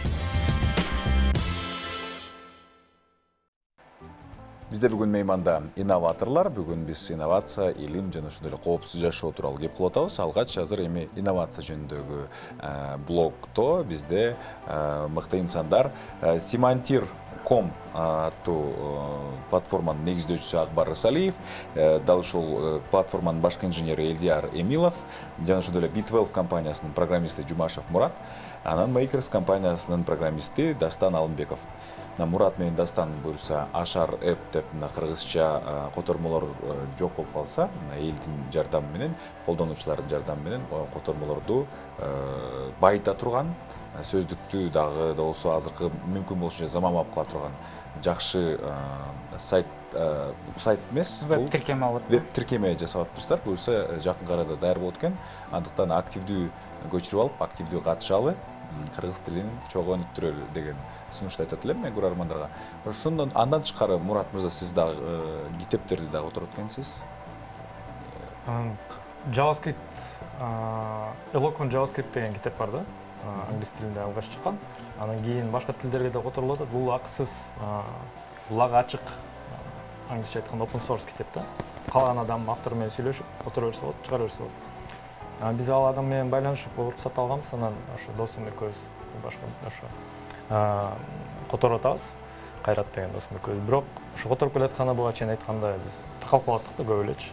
Мисалы, көп терминдерди мындай карап көрсөк, котормосу сөздүктөрдө жок экен. Балким бирөө которгондур. Мисалы, Манас университетинде бир агайыбыз C++ боюнча мондай килейген китепти которгон да кыргыз тилинде илгери эле. Мындан бир 10 жыл мурун калп айтпасам. Эми ал агай менен мисалы байланышып, келиңиз агай, улам сизден бири-бирден сурай бербей, ошо сайтка кирип, чогуу которолу, могу терминди кандай котордуңуз эле китебиңизде. Же болбосо дагы башка ошо багытта ошол балким китептерди которуп жүргөн ошо информатика боюнча дагы жаңы китеп чыгарган авторлор бар. Ошо Soros фондунун жардамы менен чыгарса керек эле. Ал адамдар менен да байланышып, ошо баарын ошол сайтка тартып, аларды келгиле чогуу которолу, биздин күчүбүз жетпейт, биз билимибиз анча күчтүү эмес окшойт деп ошо чакырганга аракет кылабыз буюрса. Андан тышкары бул эми биз өзүбүзүнчө эле берден чогулалып эле которуп анан чыгара берсек туура эмес деп ойлойм да. Бул мамлекеттик тил комиссиясы бар. Ошол тил комиссиясында да иштеген адамдар өздөрү мүмкүн IT жагынан анча күчтүү эместир билими, бирок өздөрү тил жагынан баары тажрыйбасы бар да, чоң. Ошол адамдар дагы чогуу катыштырып, чогуу иштешели деген ниетибиз бар. Буюрса негизги максат ошондой азырынча. Төртөөңүздөрдүн тең сервисиңер ошол эле Simantir.com, Ашар App, бул сөз менен иштей турган долбоорлор экен. Андан тышкары дагы кайсы долбоорлорду жасап атасыздар? Негизи кайсы тармак көбүрөөк приоритеттүү, көбүрөөк акча алып келет? Акча алып келе турганын мисалы азыр аябай дүйнөдө аябай актуалдуу маселе болуп аткан бул ошо тил технологиялары да. Тил технология, ошо natural language processing деп коет. Сиздер анда трендте турбайсыздар, э? Ошентип айтсак болот, бул жигиттер өздөрү дагы күбө. Ошол natural language processing деп коет, бул табигый тилдерди, адамдын тилдерин анализ кылуу деген технология да. Бул технологияны мисалы ошол эле социалдык тармактарда колдонушат. Ошол эле жана англис тилинде айтканда hate speech деген бар. Бул бир туура эмес, башка адамдарды каралап жамандаган, бир агрессияны багыттаган комментарийлер көп көрүп атабыз. Ошол технологиялардын жардамы менен ушундай тексттерди байкап, алгоритмдер байкап, аларды бөгөт коюп ошондой жаза атышат да. Бирок кыргыз тилине азырынча жете элек. Анткени кыргыз тилин изилдеген илимпоздор азырынча жетишсиз болуп атат да. Мен өзүм азыр магистрлик ишимди ошо боюнча жазып атам. Ошо тил талдоо, анан ошо токсик коммент деп коет. Кыргызча айтканда уулуу комменттер да. Башкача айтканда ошо уулуу комментарийлерди байкап, аларды бөгөттөп чыганыр бир администраторлорго маалымат жөнөтүү боюнча ошону азырынча ошол изилдөө жүргүзүп атам. Бул ушул эле технологиянын жардамы менен мисалы ошол эле Facebook'ты алалы. Эгерде мындай алгоритмдер жок болсо, ал жакта эми адамдар ачуусу келгенде өзүн контролдобой жазып салышы мүмкүн. Эмоция калтырып. Эмоция жазып салганда бул Facebook'ка адам киргиси келбей калышы мүмкүн да. Facebook ошондо рекламаны акча жасайт эмеспи? Ал көп акча жоготот да. Ошондуктан бул технологияны колдонуп, ошо мындайча айтканда акча жасап атат деп айтсак да болот да. Жанагындай туура эмес комментарийлерди бөгөттөп, мындай болбойт деп. Муну каралабаш керек мисалы. Ошол эле исламофобия болуп атат, туурабы? Же болбосо аялдарга туура эмес мамиле үндөгөн комментарийлер болот. Ошолорду бөгөттөп, аларды токтотуп туруш керек да. Азырынча кыргыз тилинде бул иштеген жок. Бирок бул иштеш керек деп ойлойм. Акбар, сиздин семантирден тышкары эмне менен алек болосуздар? Мен өзүм буга чейин ошо Кыргызстандагы глобалдуу IT компанияларда иштегем. Университетти бүткөнгө бир жыл эле болду, бир жыл мурун бүттүм университетте.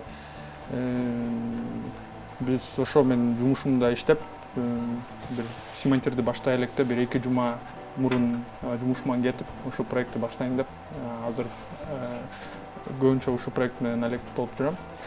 Дагы бош убакытта мен консультант болуп иштейм. Венчурный инвестиции, да, венчурный капитал, да, англисчеси venture capital. Это ошо технологиянын ичиндеги проекттерди кайсынысы иштейт, кайсынысы иштебейт, канча акча бериш керек, ошонун бардыгын мен ошонун ичинде аналитик болуп иштейм да. Бирок бул көбүнчө консультанттай. Мен мындай чакырып бир проекттерди иштесем, башка ошондой да. Ошо трендтер жөнүндө айтып кетпедикпи? Бул менин оюм боюнча аябай мындай негизи аябай көп трендтер болуп атат. Кыргызстанда жашаганда көрбөй каласың да. Бирок азыр англис тил билсең, ошол эле социалдуу тармактарда эң дүйнөдөгү эң жакшы илим постторду жалаң эле Кыргызстанда эмес, бирок ошо Америкада же ошо эң башында турган өлкөлөрдүн ичиндеги илим постторду окусаң болот. Ошонусу мындай эң интернеттин эң чоң баалуулугу ошодо дейм да. Аларды угуп карасаң, ошо көп децентрализация, кыргызчасы деле ошондой да, децентрализация, ошондой санарип интеллект, биз кылган ошо natural language processing деген, бул ошо искусственный интеллект деген технологиянын ичинде бир кичинекей жагы да. Ошондой бир чоң трендтер болуп атат. Кыргызстан үчүн бул жакшы нерсе деп ойлойм. Себеби ошо глобализацияга өзүбүз жазбасак дагы глобализация үчүн ошо Кыргызстанда иштеген, жашаган балдар дүйнөлүк компанияларга иштей алат. Ал жактан Кыргызстанда отуруп да. Ошон үчүн бул Кыргызстан үчүн чоң баалуулук да. Келе жаткан 20-30 жылда ишенем бизде өлкөбүз акырындан болсо дагы ошол трендтер бир 20-30 жылда көрүнөт да. Бу жерде көбүрөөк илим посттор, көбүрөөк инженерлер, көбүрөөк маркетологдор көп, ошо глобальный кишилер көп болот да. Башка улуттарда бар, бизде билбейм эмне үчүн жок. Мисалы орустарда Global Russian деген бар. Бул Кыргызстанда жашап атса дагы, ошо Америкада кайсы жерде болбосо диаспора да. Армяндарда дагы армяндар өзү жакшы мындай мисал. Армяндар өлкөнүн тышында көбүрөөк армяндар жашайт, чем Армениянын ичинде. Убакыт өткөндөн кийин бир 20-30 жылда биз деле ошондой болобуз деп ойлойм. Анан бул жаман нерсе эмес. Бул ошол диаспора Америкада болобу, Россияда болобу, кайсы жерде болобу, Кыргызстанга чоң баалуулук алып келсе, капитал болобу, билбейм, иш болобу, любой да, любой инвестиция болобу бул Кыргызстан үчүн жакшы нерсе деп ойлойм. Азыр деген мурункудай миграция деген нерсе жок. Азыр кетсең дагы постоянно жарым жылдын ичинде бир жолу Кыргызстанга келип эс алып акчаңды коротуп кетишиң мүмкүн да. Ошон үчүн ошо трендтердин ичинде мен ушулар аябай мындай Кыргызстан үчүн маанилүү нерсе деп ойлойм. Ошондой ырашчылык Дастанга суроо бергим келип турат. Өткөндө ошол эле Makers компаниясында абдан көп жигиттерди, кыздарды көрдүм. Аябай негизи эле ошол IT тармагында окутуу жааты мындай аябай өнүккөн сыяктуу сезилип атат. Чындыгында ошондойбу? Эгер ошондой болсо эмне үчүн? Азыркы учурда ошо негизи трендте болгон нерсе бул программирование болуп атат да. Анткени бул карантин өзү эле көрсөтүп койду. Элдер ошо жолдо иштей албай калышты да, үйдө отуруп калды. Ошо IT тармагында иштеген балдар өзүнүн жумушун жоготкон жок. Алар үйдө отуруп эле ошо жумушта иштеп, айлыктары эки эсе көбөйүп кетти да. Ушундай да болуп калды да. Ошон үчүн ушу IT тармагы бул үйдө эле отуруп иштей берсе болот да, каалагандай кылып. Анан азыркы учурда ошо языки программирование деген бар, ушу тилдерчи, ошолор азыркы учурда трендте болуп атат. Ал жерде ар кандай тармактар бар. Негизи программирование бул чоң нерсе да. Анан ал жерде ошо бэкенд, фронтенд, ар кандай тармактар болуп атат. Анан азыр ошо кыргыздар үйдө отуруп эле Украинага иштешип атат, үйдө отуруп эле Белоруссияга иштешип атат да. Анан кийин негизи ошо сиздин суроо бергениңизге ошо негизи бул чын эле да. Азыркы учурда ошо негизи элдер үйрөнүш керек программированияны. Анткени бул будущее деп атат го. Ошону айтсам болот да. Сиздер мына баарыңыздар жаш жигиттерсиздер. Программист болууну университеттен окудуңуздар беле, же болбосо программист болуунун убактысы кыска элеби? Кыска убакытта мүмкүнчүлүк барбы? Программирование деген бул чоң иш. Университетте көбүнчө база берет, толчок, начальный толчок, бирок көбүнчө өзүнөн кетет, адамдан окуса окуйт, окубаса тышка салат да. Программированиядан көбүнчө 4-5 саат нужно уделять примерно. Вот. Ошол. Азыр соц тармагында көп сайттар бар, программирование үйрөткөн, JavaScript үйрөнсөң деген, Learn JavaScript деген бар сайт. Жакта жөн эле карап, статьяларды окуп чыгасың. Мисалы мен өзүм 32 жашымда программист болуп баштадым да. Кесибим боюнча англис тил мугалимимин. Өзүм ушу жумуштан кийин келип, кечинде ушу онлайн курстардан окуп, ушу 2014-жылы ушу программист болуп өзүм кесибимди алмаштырып кеттим да. Мындай мен жалгыз эле эмесмин. Мындай мисалдар азыр акыркы 2 жылда мындан да көп болуп атат. Аябай көбөйүп кетти. Мисалы мен өзүм эле байкем азыр 40-тан ашып калган. Бул ички иш. Ошол МВДда иштеген адам, өзү пенсияга чыккан, эми кой мен окуйн деп мисалы аракет кылып да өзү. Бул бардык адамдарга мүмкүнчүлүк барьер аябай түштү да. Мурун барьер мындай бийигирээк болчу. Китептер азыраак эле, интернетте материал азыраак болчу. Азыр англис тилинде, орус тилинде, мисалы ал эмес кыргыз тилинде да мына пайда болуп баштады. Ушу материалдар. Акырындап адам бул нуктан тайбай иштей берсе, өз убагында кээ бир адамдар 3 айда болуп кетет. Мисалы менин иним 10-класс бала 3 айда программист болуп кетти. Бирок ал 3 ай ошо курска барды, бирок курска чейин ал дайындык көргөн да бул. Мен айткам, сен курска барсаң үйрөнө албайсың. Мээңди дайындашың керек. Бул мээ деген бул булчуң сыяктуу. Сен барып эле залга барып, килеген штанганы көтөрүп баштасаң, эртең жүрбөй аласың да. Мисалы, мээ да ошол сыяктуу иштейт экен да. Сен биринчи өзүң дайындашың керек. Китептерди окушуң керек, макалаларды окушуң керек, бир онлайн курстардан өткөрөсүң. Анан өзүң дайын болгондон кийин курска барасың, катуу иштейсиң, анан результат аласың. Бирок кээ бир адамдар үчүн ал 3 ай жетишсиз да. Көбүнчө адамдар үчүн. Бул өзү жакшылап аракет кылыш керек. Жана бул жигит айткандай бул курстар түрткү берет, бирок сен өзүң аракетиң күчтүү болуш керек да. Өзүң буга кызыгышың керек. Акча үчүн кызыксаң, тез эле күйүп кетесиң. Акчага кызыгып барсаң ал жактан айлыгы көп, ооба, бирок кандай развитие жок деп бар. Өтө көп иштеш керек. Көпчүлүк үчүн баштоо бул оор да башта и көпчүлүктү балким жана сиз айткандай жогорку бир мындай тармакка кириш үчүн жогорку талаптар бар болуш керек деген мындай өзүнүн башында барьерлер болушу мүмкүн. Кантип баштадыңыздар эле сиздер? Өзүңүздөрдүн бир кантип баштадыңыздар эле и канча убакыт керек болду да ушул заказ алып баштаганга? Мисалы, мен 2 жыл окудум онлайн курстарда. Онлайн курс окуп келатам, таштап коем, окуп келатам, таштап коем. Ошондо 2 жыл жүрдүм да. Жумуштан кийин келем, чарчап. Бир күнү күч бар, окуйм. Эртеси күнү бала чака үйгүлө, убакыт жок. Ошондотуп жүрүп 2 жылдын ичинде анан чечим кабыл алып, жумушумду таштап алып, кичинекей айлык болсо да бир программист болуп жумушка кирип алдым да. Эң баштапкы деңгээлде программист болуп. Ал убакта да тиги тажрыйба көбүрөөк болгондуктан англис тилди билген үчүн мени тажрыйбадан бул негизи эле ошо ар кандай уюмдарда иштеп жүргөн тажрыйбам көбүрөөк болгон, бирок программистка тажрыйбам азыраак болчу. Ошого карабай алышты да мен бул адам баары бир илип кетет деп ишенем. Бирок мен айтат элем бул ой эртең эле барып жумушумду таштап салып окусам илип кетем. Жок, андай эмес, бул аябай берилип окуш керек да. Башташ үчүн онлайн курстардан азыр YouTube'да элдин баары эле ошо программа жазганды үйрөн деп эле видеолорду толтура чыгарат. Андан тышкары орус тилинде деле кааласаңыздар сайттар абдан көп. АКСЗ бар, акча алып окуткандар бар, түрлүү да. Мындай онлайн эмес, мындай окуйм десеңер деле азыр бир нече курс болуп кетти. Ончактуу болуп кетти.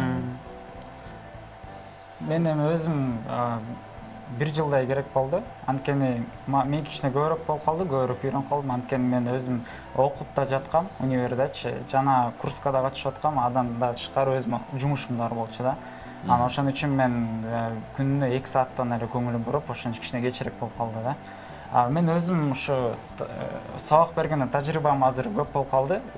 2 жыл болду, 2,5 жыл болуп калды. Ошонун арасында мен 200дөй студентти выпуск кылдым да. Анын арасынан көп ким эле жумуш табылды негизичи. Анткени көптөр ошо келгендер, ошо аягына чейин жеткиргендер курстучу, даярданып келишкен да өздөрүчү. Ошо программирование жагып атат. Анткени программирование бул өзүнчө искусство да негизичи. Силер код жазганда бирөө менен, мисалы, Мурат байке экоско бир задание берсе, экос ар кандай жазса алабыз. Анткени Мурат байке башкача ойлойт, мен башкача ойлойм. Бирок результат бирдей болот да. Ошон үчүн биз өзүбүз айтабыз программирование искусство деп. Жана көптөр ушуга кызыккандар болсо, аягына чейин жеткирсе, курстарды болобу, универде болобу, кайсы жакта болсо дагы ошо бүтүрсө болот. Анткени мен өзүм көп студенттер менен сүйлөшүп калдым, кандай болот, көп нерсени билип калдым да. Ошондой. Эми эң кыска срок бул 3 айдан 1 жылга чейин үйрөнсө болот. Анан кийин өзүм программированияда өзүнүн деңгээлдери бар. Junior, middle, seniorдан деңгээлдер. Seniorдан да team lead болуп кетет да. Бардык эле деңгээлдеги программист жумуш таба алабы? Мисалы үчүн сиздер заказдарды каяктан кантип табасыздар? Өзүңүздөр айткандай, Америка үчүн иштейт экенсиздер, Украина үчүн иштейт экенсиздер, дагы башка өлкөлөр үчүн иштейт экенсиздер. Сиздердин заказдар кантип, кайдан келет? Бизден заказ кандай десем, мен биринчи заказым мен 16 жылда баштагам элем. Ал жакта заказ кандай табам деп мен ойлогон жокмун да, бирок Diesel KG деген сайт болчу эле. Diesel KG деген лалафа боло элек да, бирок Diesel KGде биринчи заказ алгам, бирок ал уже метод онлайн объявление деген уже устаревший болуп калган эле. Азырда жаңы системалар чыккан эле, Upwork деген система бар, фриланс биржаларда. Ал жакта эң биринчи бул англисче билиш керек, анткени англис тармагында заказчиктер көп, анан көбүрөөк төлөшөт. СНГнын арасында мен ойломча заказдар аз, анан аз төлөшөт да, бирок ошол из-за этого көбүнчө программисттер Западка кетишет да. Бул биринчиси. Заказдарды азыр биз кандай табабыз? Биз көбүнчө жазабыз өзүбүз. Например, биздин продукт семантир деген бул продуктовый да, биз заказ албайбыз. Бизге клиент керек. Клиент кайдан табабыз? Биз соц тармагында просто жазабыз. Кандай экен, фидбек бербейсиздерби бизге деп фидбек берет, колдошот. Жакшы, аларга жакса, алышат да биздин продуктубуз. Бир эме биз ценовой категориясы бар, $35 баштап мына үйдөгө чейин. Ошо азыркы башкача болгондо метод заказ тапканга мындай дизель кеже кирип андай болбой калат деп ойлойм. Негизи эме компаниялар экиге бөлүнөт да, продуктовый, аутсорсинговый болуп калышат да. Аутсорсинг деген бул компания бул өздөрү ошо заказ издейт да. Заказ азыр көп болуп атпайбы?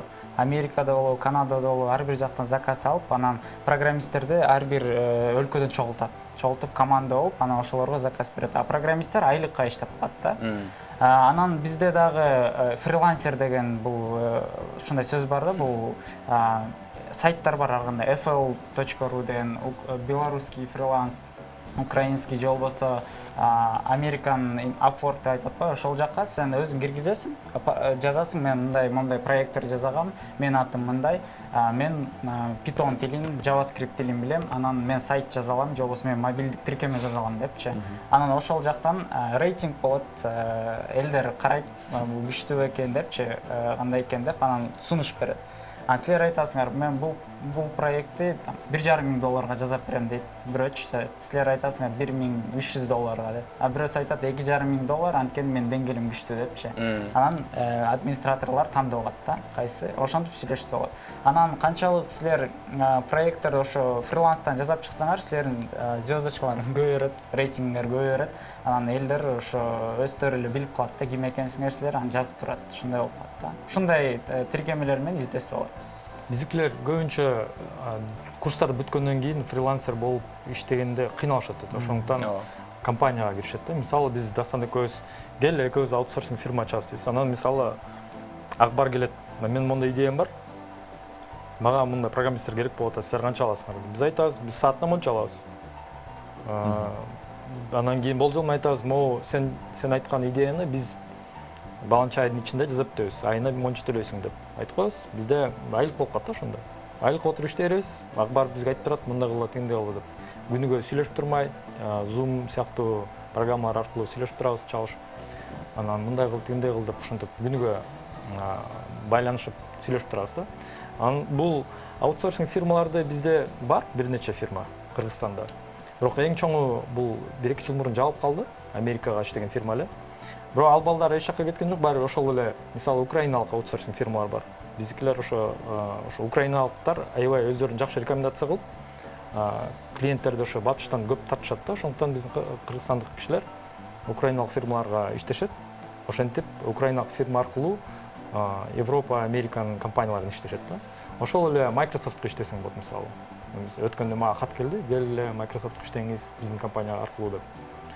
Ошондой сунуштар келип турат да ар дайым. Анан ошо бир украиналык Genie Co деген сайт бар. Ал жакка кирип профилиңерди жазып койсоңор, мен мондаймын, ушуну билем дегенде. Мен могу нерселерди билем, мен мондай айлык каалайм деп жазып койсоңор да, анан сиздерге келе баштайт. Азыр ал жакта мисалы өткөн жуманын статистикасын караганда 20,000 вакансия, кандидаттар болгону тескерисинче 40,000 вакансия, кандидаттардын саны 20,000 да. Сен отуруп тандайсың, мен мону алам, муну алам. Азыр ушундай деңгээл болот, аябай талап көп, программист жок. Ошонсо да сиздер көп IT академиялар болатса деле жетишпейт. Жетишпейт, анткени бул эң баштапкы деңгээлде программист өсүп жетилиш үчүн болжол менен 3 жылда керек да. 3 жылдан кийин аябай ошо өзүн жакшы көрсөтө алып, мындай результат көрсөтө алган кесипкөй адамга айланат да. Ошондо анан жакшы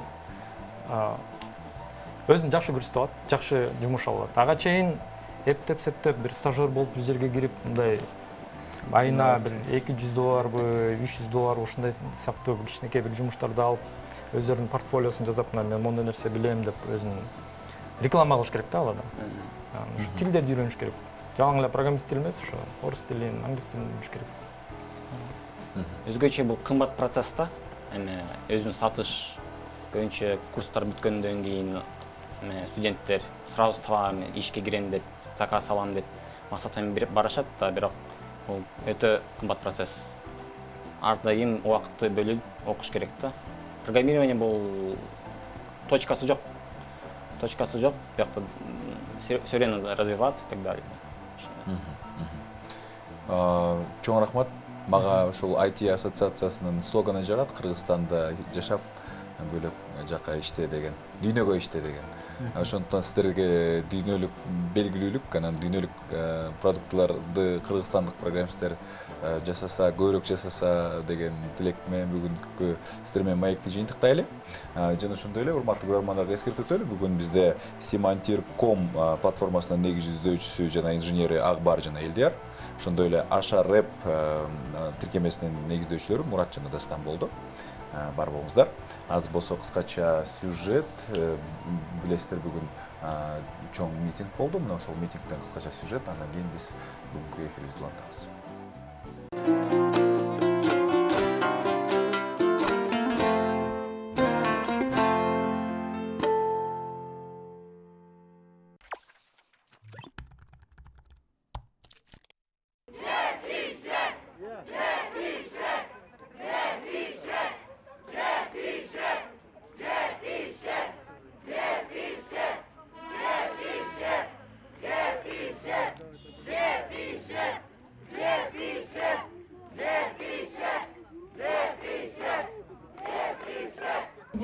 Девушек насилуют, убивают. Среди бела дня их могут похитить какие-то незнакомые люди, отвезти их. И милиция их не будет искать. Милиция будет говорить: ну это же наши традиции. Мы вообще не спали всю ночь. Мы обсуждали это с моими подругами, с моей мамой, с моей сестрой. Я сестре сказала вообще никуда не выходить. Но она не может не выходить, она должна ходить, она должна чувствовать себя свободно, идти на учебу или на работу, куда ей угодно, даже встретиться с друзьями. Почему она должна бояться? Эту первую новость, конечно, я увидела в соцсетях. Видео, когда девочку украли. Там было видно, что эту машину можно зафиксировать. Марка машины не такая частая, и ее можно было зафиксировать. И с этой минуты сама лично делала несколько звонков своим друзьям-милиционерам и все время спрашивала: ребята, хоть какое-то направление дайте, мы готовы устроить клич, потому что мы умеем собираться. Когда была трагедия Дача-Су, в течение часа собрались. Когда был черный июль, государство перестало чем-то заниматься. Вместе с единомышленниками мы открывали, спасали жизни людей. Точно так же мы бы могли спасти Айзаду. У нас нету платформы поиска людей. У нас Министерство внутренних дел закрытая система, ГКНБ закрытая система, ни одного. До милиции можно дозвониться, если работает родственник или знакомый. Я не чувствую себя ни свободной, ни спокойной. Я каждый раз, когда гуляю по улице, постоянно продумываю так, откуда я, куда надо повернуть, чтобы было более безопаснее.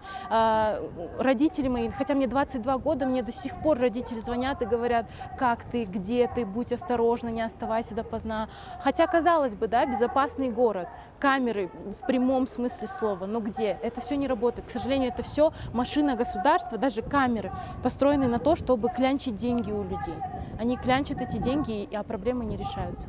На самом деле это уже не обычай, это насилие над девушками. Ну и чем это заканчивается, мы видим, да? Я против этого. Все, что происходит, это и наша вина, скажу, наша вина. Я чувствую свою вину перед этой девушкой, перед всеми девушками, которых мы не сохранили, что они лишились жизни из-за нас, думаю. Я чувствую свою вину, и поэтому я пришла. При свете дня украли девушку. 2 дня, зная не координаты, зная машину, марку машины, номер машины, не могли найти ее, потому что постоянно мы боимся либо осуждения, либо слов со стороны. Конечно, мы боимся. Произошло изнасилование, убийство. У нас на улицах происходит беспредел. Женщину могут просто выдернуть с улицы, посадить в машину, отвезти в поле, изнасиловать, убить, и все. Пора прекратить милиционерам брать взятки, работать за деньги, что пока не подмажешь, не поедешь.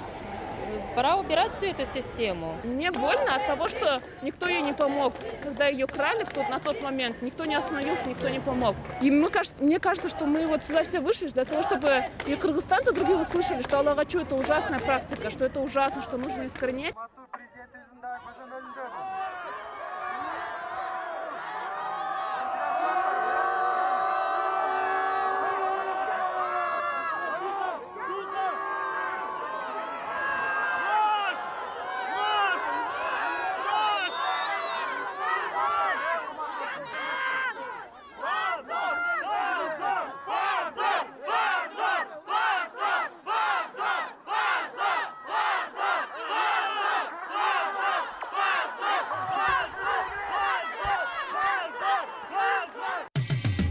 Кечтин кезекчиси Урмат Борченов.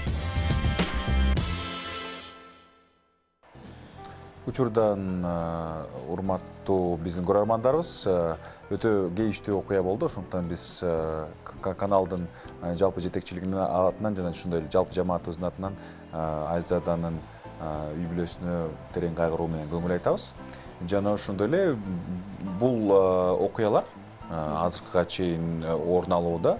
Ала качуу, укук бузуу, кыздарга, аялдарга карата зордук зомбулук, балдарга карата зордук зомбулук. Анан кийин бүгүнкү митингде көбүн эсе милиция органдарын, милиция кызматкерлерин, милиция министрди дагы кызматтан кетишин талап кылып атышты. Мына биздин жарандарыбыз. Күнөө кимде? Күнөө коомдо жалпы. Анткени институционалдык жактан биз албетте жинибиз келип бир жакка барышыбыз керек. Албетте МВД жакта көп суроо бар, ички иштер министрлигинин ичиндеги коррупция системасы боюнча. Бирок мен жалпы карайм да, мен көптөн бери байкап келатам. Албетте мыйзам жагы, мыйзамды иштетүү, аны күчкө салуу, мыйзамды иштетүү жагы албетте бар. Бирок мына коомдун өзүнүн рухий жагы артта калды да. Мына культ насилия деген же болбосо зордуктун культурасы норма болуп калды да. Бул ар бир жерге милиция жете албайт да, барыбырчы. Ар бир болуп аткан кылмышты болуп аткан кезде келе албайт да милициячы. Ошондуктан мен жалпы эле албетте укук коргоо органдарынын строгий болушу маанилүү. Ар бир кылмышты аягына чейин жеткирип ошону жазалапчы. Бирок жалпысынан ошо акыркы жылдарда бизде рухий жактан бузулуу, рухий жактан өтө төмөн түшүп кетүү деп карайм да. Бул үй бүлөдө болуп атат. Мына жакырчылык бир гана экономикалык эмес, рухий жакырчылык болгондуктан ушундай болуп атат. Экинчиден, патриархаттык тарбия күнөөлүү болуп атат. Биз өзүбүз эле ошого катышып атабыз. Ал үстүсү жанагы МВД иштебегендиги, ал аяктагы чынжырдын бөлүгү. Терең тамыр жагынан биз коом катары ошого катышып атабыз. Мен туура айтты, бир кыз айтып атпадыбы митингде биз баарыбыз күнөөлүүбүз деп. Чынында биз ошону кабыл алып, жөн эле ошо бирөөгө кыйкырган эле эмес, өзүбүз дагы ошону сезишибиз керек. Мисалы, менин балам болсо, эркек балам болсо, мен аны андай сен ыйлаба, ыйлаган уят болот деп тарбиялабашым керек. Ал дагы адам мындай ызасын чыгарып, эркин болуп үйрөтүш керек да. Мисалы, бир кыз жагып калса, аны болбой эле ала кач же болбосо ошондой боло берет салтта деген сыяктуу патриархалдык, сен өзгөчөсүң, эркектерден улуураксың, сен эркексиң да дегендей өстүрүү. Ушундай элбиз да биз, көчмөн элбиз. Мен деле эркек, эки иним бар. Менин атым Бурул. Менден кийин ошо кыз уул төрөлсүн деп 2 уул төрөлдү. Анан коомдо жалпы эле көчмөн элдерде эркек баланы өтө жогору коет да, көп эле ошо мындай ушундай көчмөн коомдордочу. Бирок бул туура эмес. Азыркы глобализацияда бул туура келбей калып атат да. Мурда туура келчү. Анткени эркек балдар ушундай чапчаң болуп, атка минип, коргоочу болуп, күчтүү болгонго биз дух берчүбүз да. Жоокерчилик заманда. Жоокерчилик заманда туура келчү ошол. Ал кезде ошол патриархат туура келчү. Азыркы учурда глобализацияда ошондой жоокерчиликке шарт жок азырчы. Азыр мисалы кыз жагып калса, аны ошол дүйнөдөгүдөйгө өтүш керек болуп атат да. Аны жибитип, анын артынан чуркап, аны жүрөгүн багынтыш керек. Анан ошондо ага чейин мындай күчкө салуу болбош керек да. Аны каяктан кетип атат? Ушу патриархатка аялдар катышып атат. Ала качканда бүт аялдар жол салынып алып ошо келинди, алып келген келинди отургузганга аракет кылат. Бүт кинолордон өзүбүз деле көрүп жүрөбүз. Айтышат, баарыбыз эле ушуну тийгенбиз. Ушундай жашоо депчи. Ошол насилиянын мен да ушуну тийгем дейт да адамдар. Ошого аял кишилер, эне кишилер катышып атат ушуга. Ошондуктан мисалы эркек баланы бүгүнкү турмушка полный даярдаш керек да. Мисалы, идиш жууба деп айтат да. Эмне үчүн сен идиш жуйсуң, келин жуубай деген сыяктуу мамилелер болот да. Бул деген турмушта жашоо, эркек киши деле колу бош болсо чай жууп койгонго болот да. Анан ушундай жыныс жагынан бөлүп чоңойтуу, жанагындай сен эркексиң. Албетте үйдүн башчысы эркек, бизде ал кетпейт, бизде ошондой болот кыргыздын салтында. Бирок жанагындай теңчилигирээк өстүрүш керек да. Эркектердин комплекси болуп атат. Мисалы менин деле эркек балам болсо, мен ошону чоңойтуп койсом, ал күнөөлүү эмес да мен ошону чоңойтуп койсом. Ал ошону көрдү, айландадан таекелеринен, туугандарын ошону көрүп, ушундай экен деп ойлоду. Ал бала ушу бүгүнкү Айзаданы ала качып жана өлтүрүп койгон бала. Ал деле бир кичинекей балапан бала болгон да, кичинекейинде. Жакшы эле бала болгон да алчы. Аны кийин ошо тарбиялап, калыптанып отуруп, ушундай аң сезими, мээси ошого калыптанып калды. Ошон үчүн коом биз мойнубузга алышыбыз керек. Бардыгыбыз мына өзгөчө салт деген актануу менен жүргүзүп атабыз. Коом бардыгыбыз ошо күнөөлүүбүз.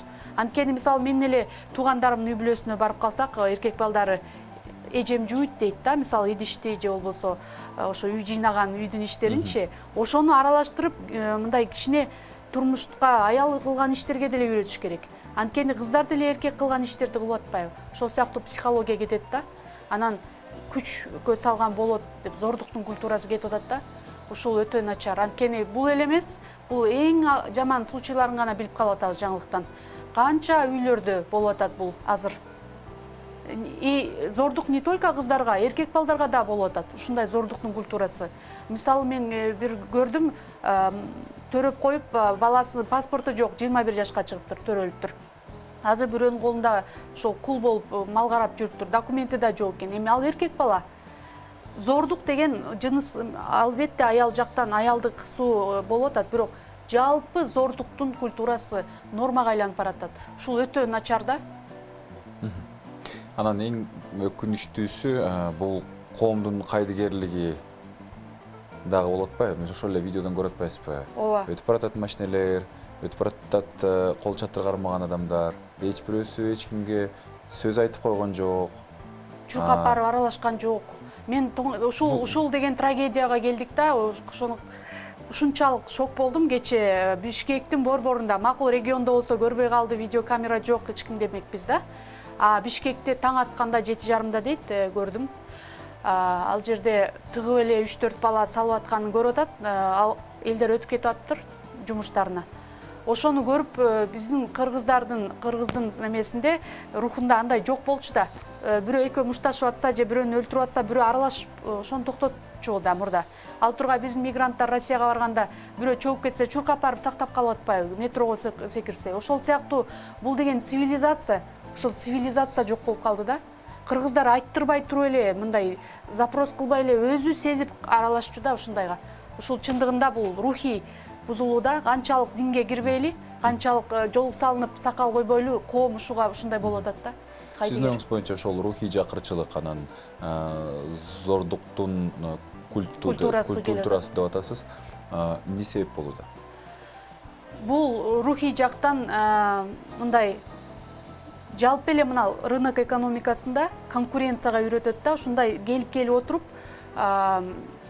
ушундай бөлүнүүчүлүк сезим, биз жана алар деген бөлүнүп отуруп, рухий жактан азаят да. Азыр деле мына биз бул диндебиз, ушул биздики жакшы, алар анча эмес деген сыяктуу элдер ар түрдүгө бөлүнөт да. Адамдын руху, табияты бирдиктүүлүккө умтулуш керек да, рухий жактан. Кайсы диниңе карабастан, баарыбыз тирүүбүз, баарыбыз мисалы гейби, кайсыл христианбы, буддистпи, мусулманбы, баары адам.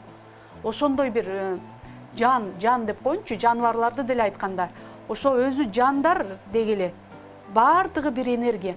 Ошондой түшүнүк элден кетти да. Элдер өзү мен гана болсом экен, мен жулуп албасам тигиге жетпей калат деп отуруп, рухий жактан экономикалык коррупция көрүп эле атышат, баары өздөрү катышып атышат. Мен ойлойм, коррупция бир гана бийликте эмес, көпчүлүк эле адамдардан байкайм. Эгер эле бир шанс берсең, көп эле адамдар алдайт да. Ошол ишенип жүргөндөр деле мындай көп адамдардан байкайм. Биз тотальный коррупцияда жашайбыз да. Коррупция бир гана кызматтагы коррупция эмес, любой эле алдоо бул коррупция. Ошол сыяктуудан келип отуруп, мына бирөөнүн жашоосун алып атат. Азыр фемицид деп кыйкырып атат, чыгып атабыз, туура. Буну батыштыкы деп ойлойт, батыштык эмес. Кыргыздардын культурасында деле мындай илгери ушундай ала качуу чындыгында болгон эмес экен да. Мында ата-энелери сүйлөшүп, ата тегине чейин териштирип, ата-энелери келишип алганда туура экен да, ойлоп калдым. Мынантип эле ала качкан бул салт деп актап атышат. Акыркы бир жылдар уктум да, бирок чындап кыргыздын мындай рухий салтында мындай ала качуу болгон эмес экен да. Болгондо дагы мындай экөө келишип алып, кыз менен бала сүйүп калып, ата энелери макул болбосо, ошондой аркылуу ала качуулар бул нормалдуу дейм да. Көп болгон ошондойлор. Макулдук менен кыз дагы макул да, сүйүп калды. А сүйүп калбаганда бул ушу трагедия.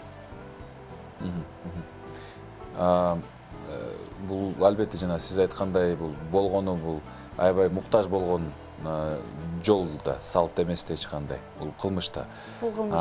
Анан бирок салт эмес, бирок ошол эле маалда муну актаганга аракет кылгандар бар да. Адам сөзсүз түрдө үйлөнүш керек, 27 жаш болуп кетиптир деп бармак эле деппи? Комментарий жазгандар дагы, жигиттер да бар, аямдар да бар. Мен ушул үйлөнүш керек, карада болуп кетет деген нерселерге кандай карайсыздар? Туура айтасыз. Мен мисалы өзүм кызыктуу мисалмын ушуга. Өзүм 34-35 жашымда турмушка чыктым. Мен да окуп, иштеп жүрүп, элдин баары эми уже сен эч ким сага ылайыктуу чыкпай калды, уже чыкса ажырашкан киши гана үйлөнүшү мүмкүн деген болгон. Мен дагы коомдун басымын сезгемин. Анткени мен ал кез үчүн ушундай исключение болдум да, коомдун кысымы болду. Бирок ошол артта калып калат деген азыркы заманда андай коркунуч жок экен. Ушундай жашы өткөндөр көбөйдү азырчы, анткени албетте биологиялык жактан эртерээк күйөөгө чыгып, эртерээк балалы болсо, ушундай болгон да мурдачы. Биологиялык жактан жеңилирээк күйөөгө, бала төрөгөнгө, кийин 40 жашка чыкканда уже неберең болуп калат. Бирок эч ким ошондой кыздар көбөйүп атат азыр 25-тен ашып, андан ары күйөөгө тейлек. Менин деле туугандарым бар, жакын досторум бар, бирок ошондо деле ушундай зордукту актаганга болбойт. Анткени жашы өткөндө деле ошол кыздар ордун табат. Таппаса аны зордуктаганга эч кандай шарт жок. Эми бул жерде 27-ге чыгыптыр деген адамдар ошол зордукту актап аткандар да. Мен оюмча адам, мына мен айтып атпайм, мен 35-имде турмушка чыгып, 37-имде кызымды нормально эле төрөдүм. Эч кандай кечигип, медицина деле бар экен, ар түрдүү рисктер бар болсо. Андай бул аргумент такыр суу кечпейт. Анткени азыркы заманда глобализацияда көп кыздар тескерисинче бутуна туруп алып, кичине жашоону түшүнүп, анан баласын жакшы карайт ошондой кыздар. Кийин балалуу үй бүлө кургандачы, анан калып калбайт. Калып калса деле, ал баары бир душасында бирөөнү табыш керек да. Өзү ошо зордук эмес, өз жолу менен коюш керек да. Бардык рухий немеде бар, динде. Бирөөнү кыстоо жол туура эмес депчи.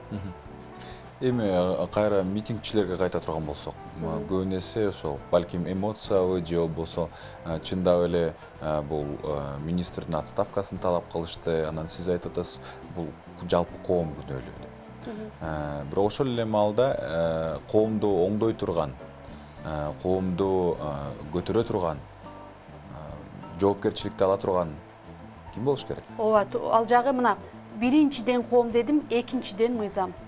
Анткени эгерде ошол урдалган балдар юридикалык жактан жоопкерчиликке тартылбай оңой эле кутулуп кетсе, ошону көргөн балдар боло берет экен дейт да. Ошондуктан боло берет экен деп ошон үчүн кайталанып атат. Ошон үчүн кайталанып атат. Бул бала кызыктуу жери, бул бала өзүн өзү да өлтүрүптүр да. Анткени мен ойлодум, Бурулайдын тарыхы баарына жеткен да.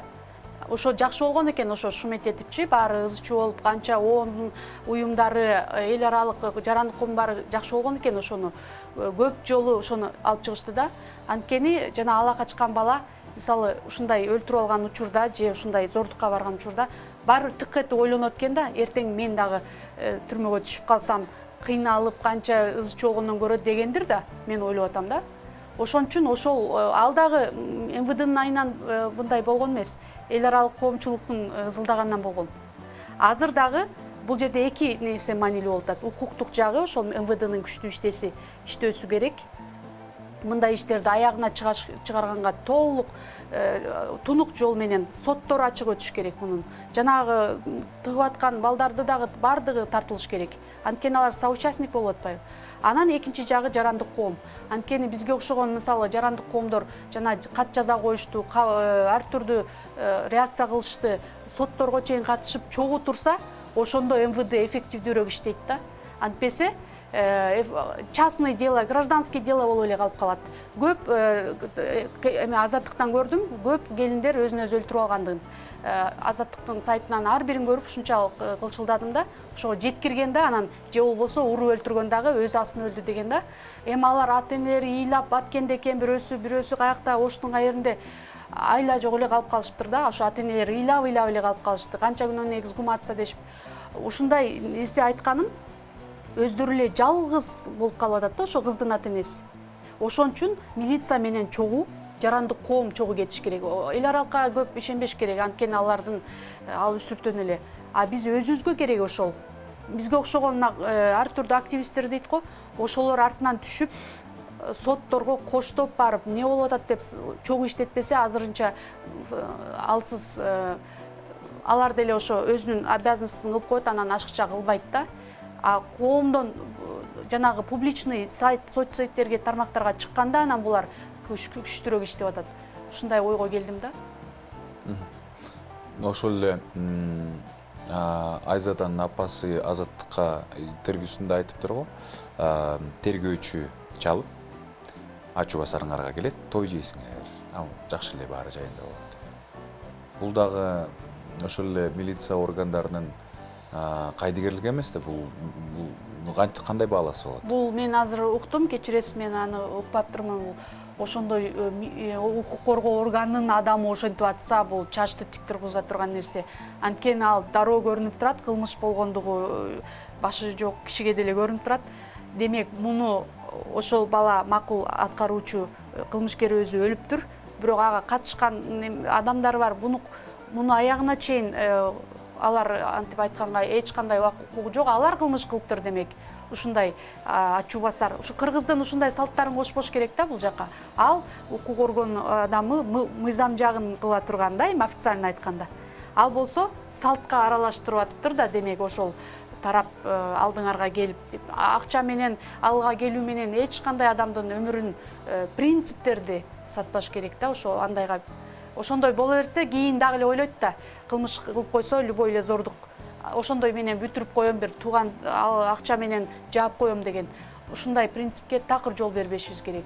Аягына чейин туруш керек. Кээ бирлер бар да ошо кайра жийип кетет да, бир аздан кийин. Жийип кетип эле эми өлгөн адам өлдү дейм, анын артынан дешип, андан көрө бизге жетпей атканыбызга деши кээ бир үй бүлөлөр ушинтиш мүмкүн. Бирок башкаларга, коомго сабак болуш үчүн ушундай ишке аягына чейин туруш керек.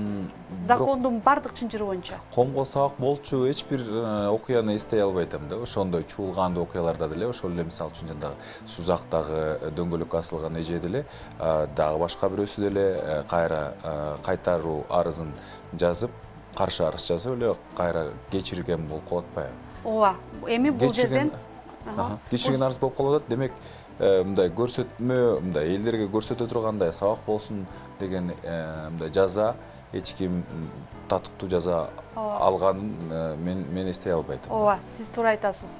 Ошол өтө бизди маскара кылган, ушунчалык кейиткен окуялардын деле аягы түшүнүксүз эле, билинбей эле бүтүп калып атат. Бунун үстү жакта албетте эң жогорку жетекчиликтин строгийлиги керек да бул жакта. Ошол чынжыр боюнча, мисалы, эң өлкөнүн башчысы деп коелу, ал аткаруу бийлигине толук ошонун отчетун ала тургандай кызыктар болуш керек да, ошондой бир саясий эрк болуш керек. Ошондой эрк аз болуп атат да. Ошондой күчтүү болгондо тигилер менен сүйлөштүрбөй, алар встречни жазып кечирдик дегендейге жетпейт болчу. Кечирдик, ушундай деп эле болуп калып атат. Анан коом жагы дагы бир аз өткөндөн кийин эле өздөрү эле туугандар кыса баштайт. Эми эмне кыласың ушундай ызы-чуу кылып? Андан көрө бизге ошол акчасын же эмнесин алып, ошол аркылуу эле эптеп эле бүтүрөлү, болгон иш болду депчи. Болгон иш болгондон кийин рухий жактан бүткөн жок алчы. Юридикалык эле эмес, рухий жактан ошол адамдын арбагы акталган жок. Акча менен, материалдык жак менен эч качан бундайдын жууп кетпеш керек да. Бул жерде күнөөлүү үстү жактан вертикаль да. Вертикаль үстүдөн келаткан өтө күчтүү строгий болбойт да. Ошол МВДнын башчылары же прокуратура буга аралашкан. Ошолор так туруп ошондойго үстүдөн жол бербеш керек да. Эки тараптан болуп атат. Ошо расмий укук тараптан алар эрки аз болуп атат. И ылдый жактан салт дешип, бирин-бири кысып, басып, ошого келип атат да. Эми мунун жолу тарбия берүүдө да. Эми мен айта берсем оңой, бул дагы эле ошону улана бериши мүмкүн да. Бирок мектептерде жанагы тарбия берүүдө ата-энелерге ушундай тарбия бериш керек экен да. Балаңарды мындай кызды деле, баланы деле мындай жыныска бөлбөй кичине жалпылаштырыбыраак өстүрүш керек экен да. Сен өзгөчөсүң деп. Бизде эркек балдар страдать этип атат көбүнчө. Мен деле инилерим бар да. Жалпы эле эркек кишилер ушул заманда глобализацияда, рыночный экономикада алсыз болуп калды да. Мурдагы системада алар кыйын болчу да. Мурдагы көчмөн заманда андан эркектердин кадыр баркы бир гана ата эркек албетте калыш керек. Мен оюмча биздин нарыктарыбыз бар.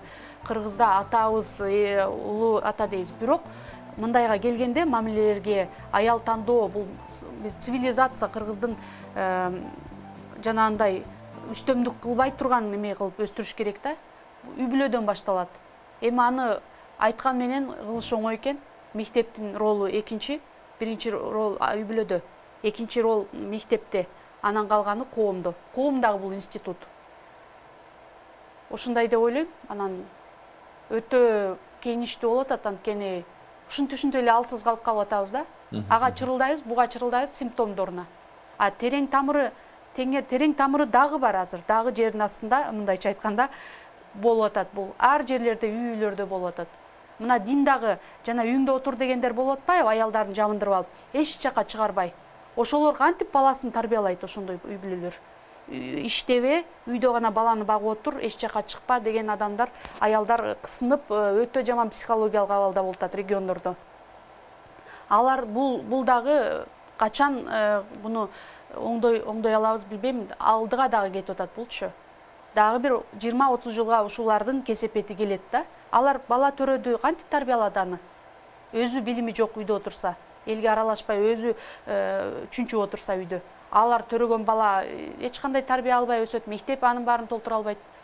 Ушундай коому келет атат да, ошондуктан билим мен эң негизги айтайын келетканда ойлонгом, эмне чечүү жагы. Күчтөндүрүш керек да, билим аркылуу, жанагы не только интеллектуальный билим, рухий жактан билим бериш керек да. Бизде мектептерде ошол предмет, математика ошол эле жөндө да. Мындай бир жалпы адамзаттык бир предметтерди ушундай азыркы келаткан заманда ошого даярдаш керек балдардычы. Жана soft skills деп атпайбы? Бирөө менен мамиле кыла билүү, communication жанагы. Ошол жок да, ошол мисалы мен ойлоп сүйлөшө албаган үчүн. Мен ойлоп көрсөм, бизди деле катуу окутпаптыр ошого советтер кезинде окуганбыз да мисалы. Анан мына soft skill деген баарлашуу, сезимдерди түшүндүрө билүү. Бирөө менен бир сөзгө келе билүү, коммуникация дейт.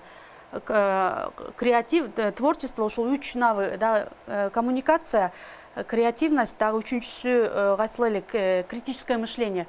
Ушул критикалык ой жүгүртүү, баарлашуу жана кайсын айттым, көркөм түрдө ойлоно билүү.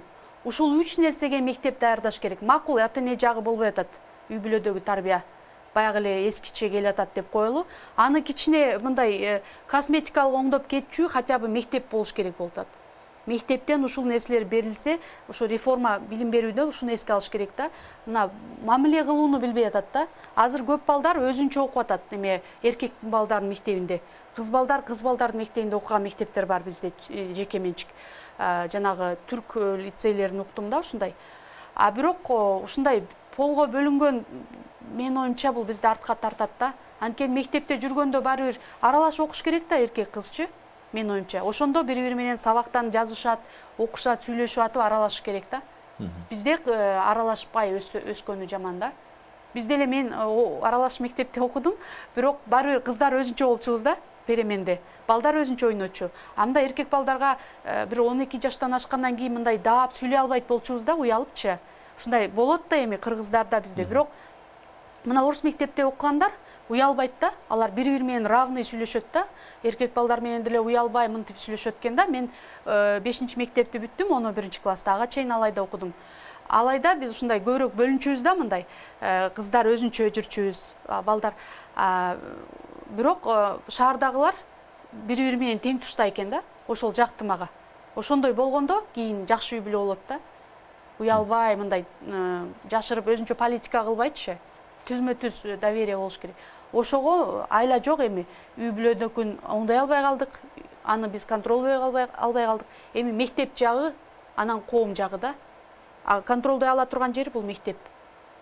Жанагы баарлашуу боюнча күчтүү жөндөмдөрдү бериш керек. Кыздарга да, балдарга да. Чоң рахматыбызды айтабыз, урматтуу көрөрмандар. Бизде мейманда жарандык активист Бурулкан Усманалиева болду. Жаркын ойлоруңуздар менен бөлүшүп кеткениңиздер үчүн ыраазычылык. Деги эле коомубузда зордук зомбулук мүмкүн болушунча аз болуп, биздин коопсуз жашообуз, илим, инновация өнүксүн деген оюбузду айтабыз да, бүгүнкү эфирибизди жыйынтыктайбыз. Бар болуңуздар жана биз менен болуңуздар. Чоң рахмат, урмат мырза. Рахмат.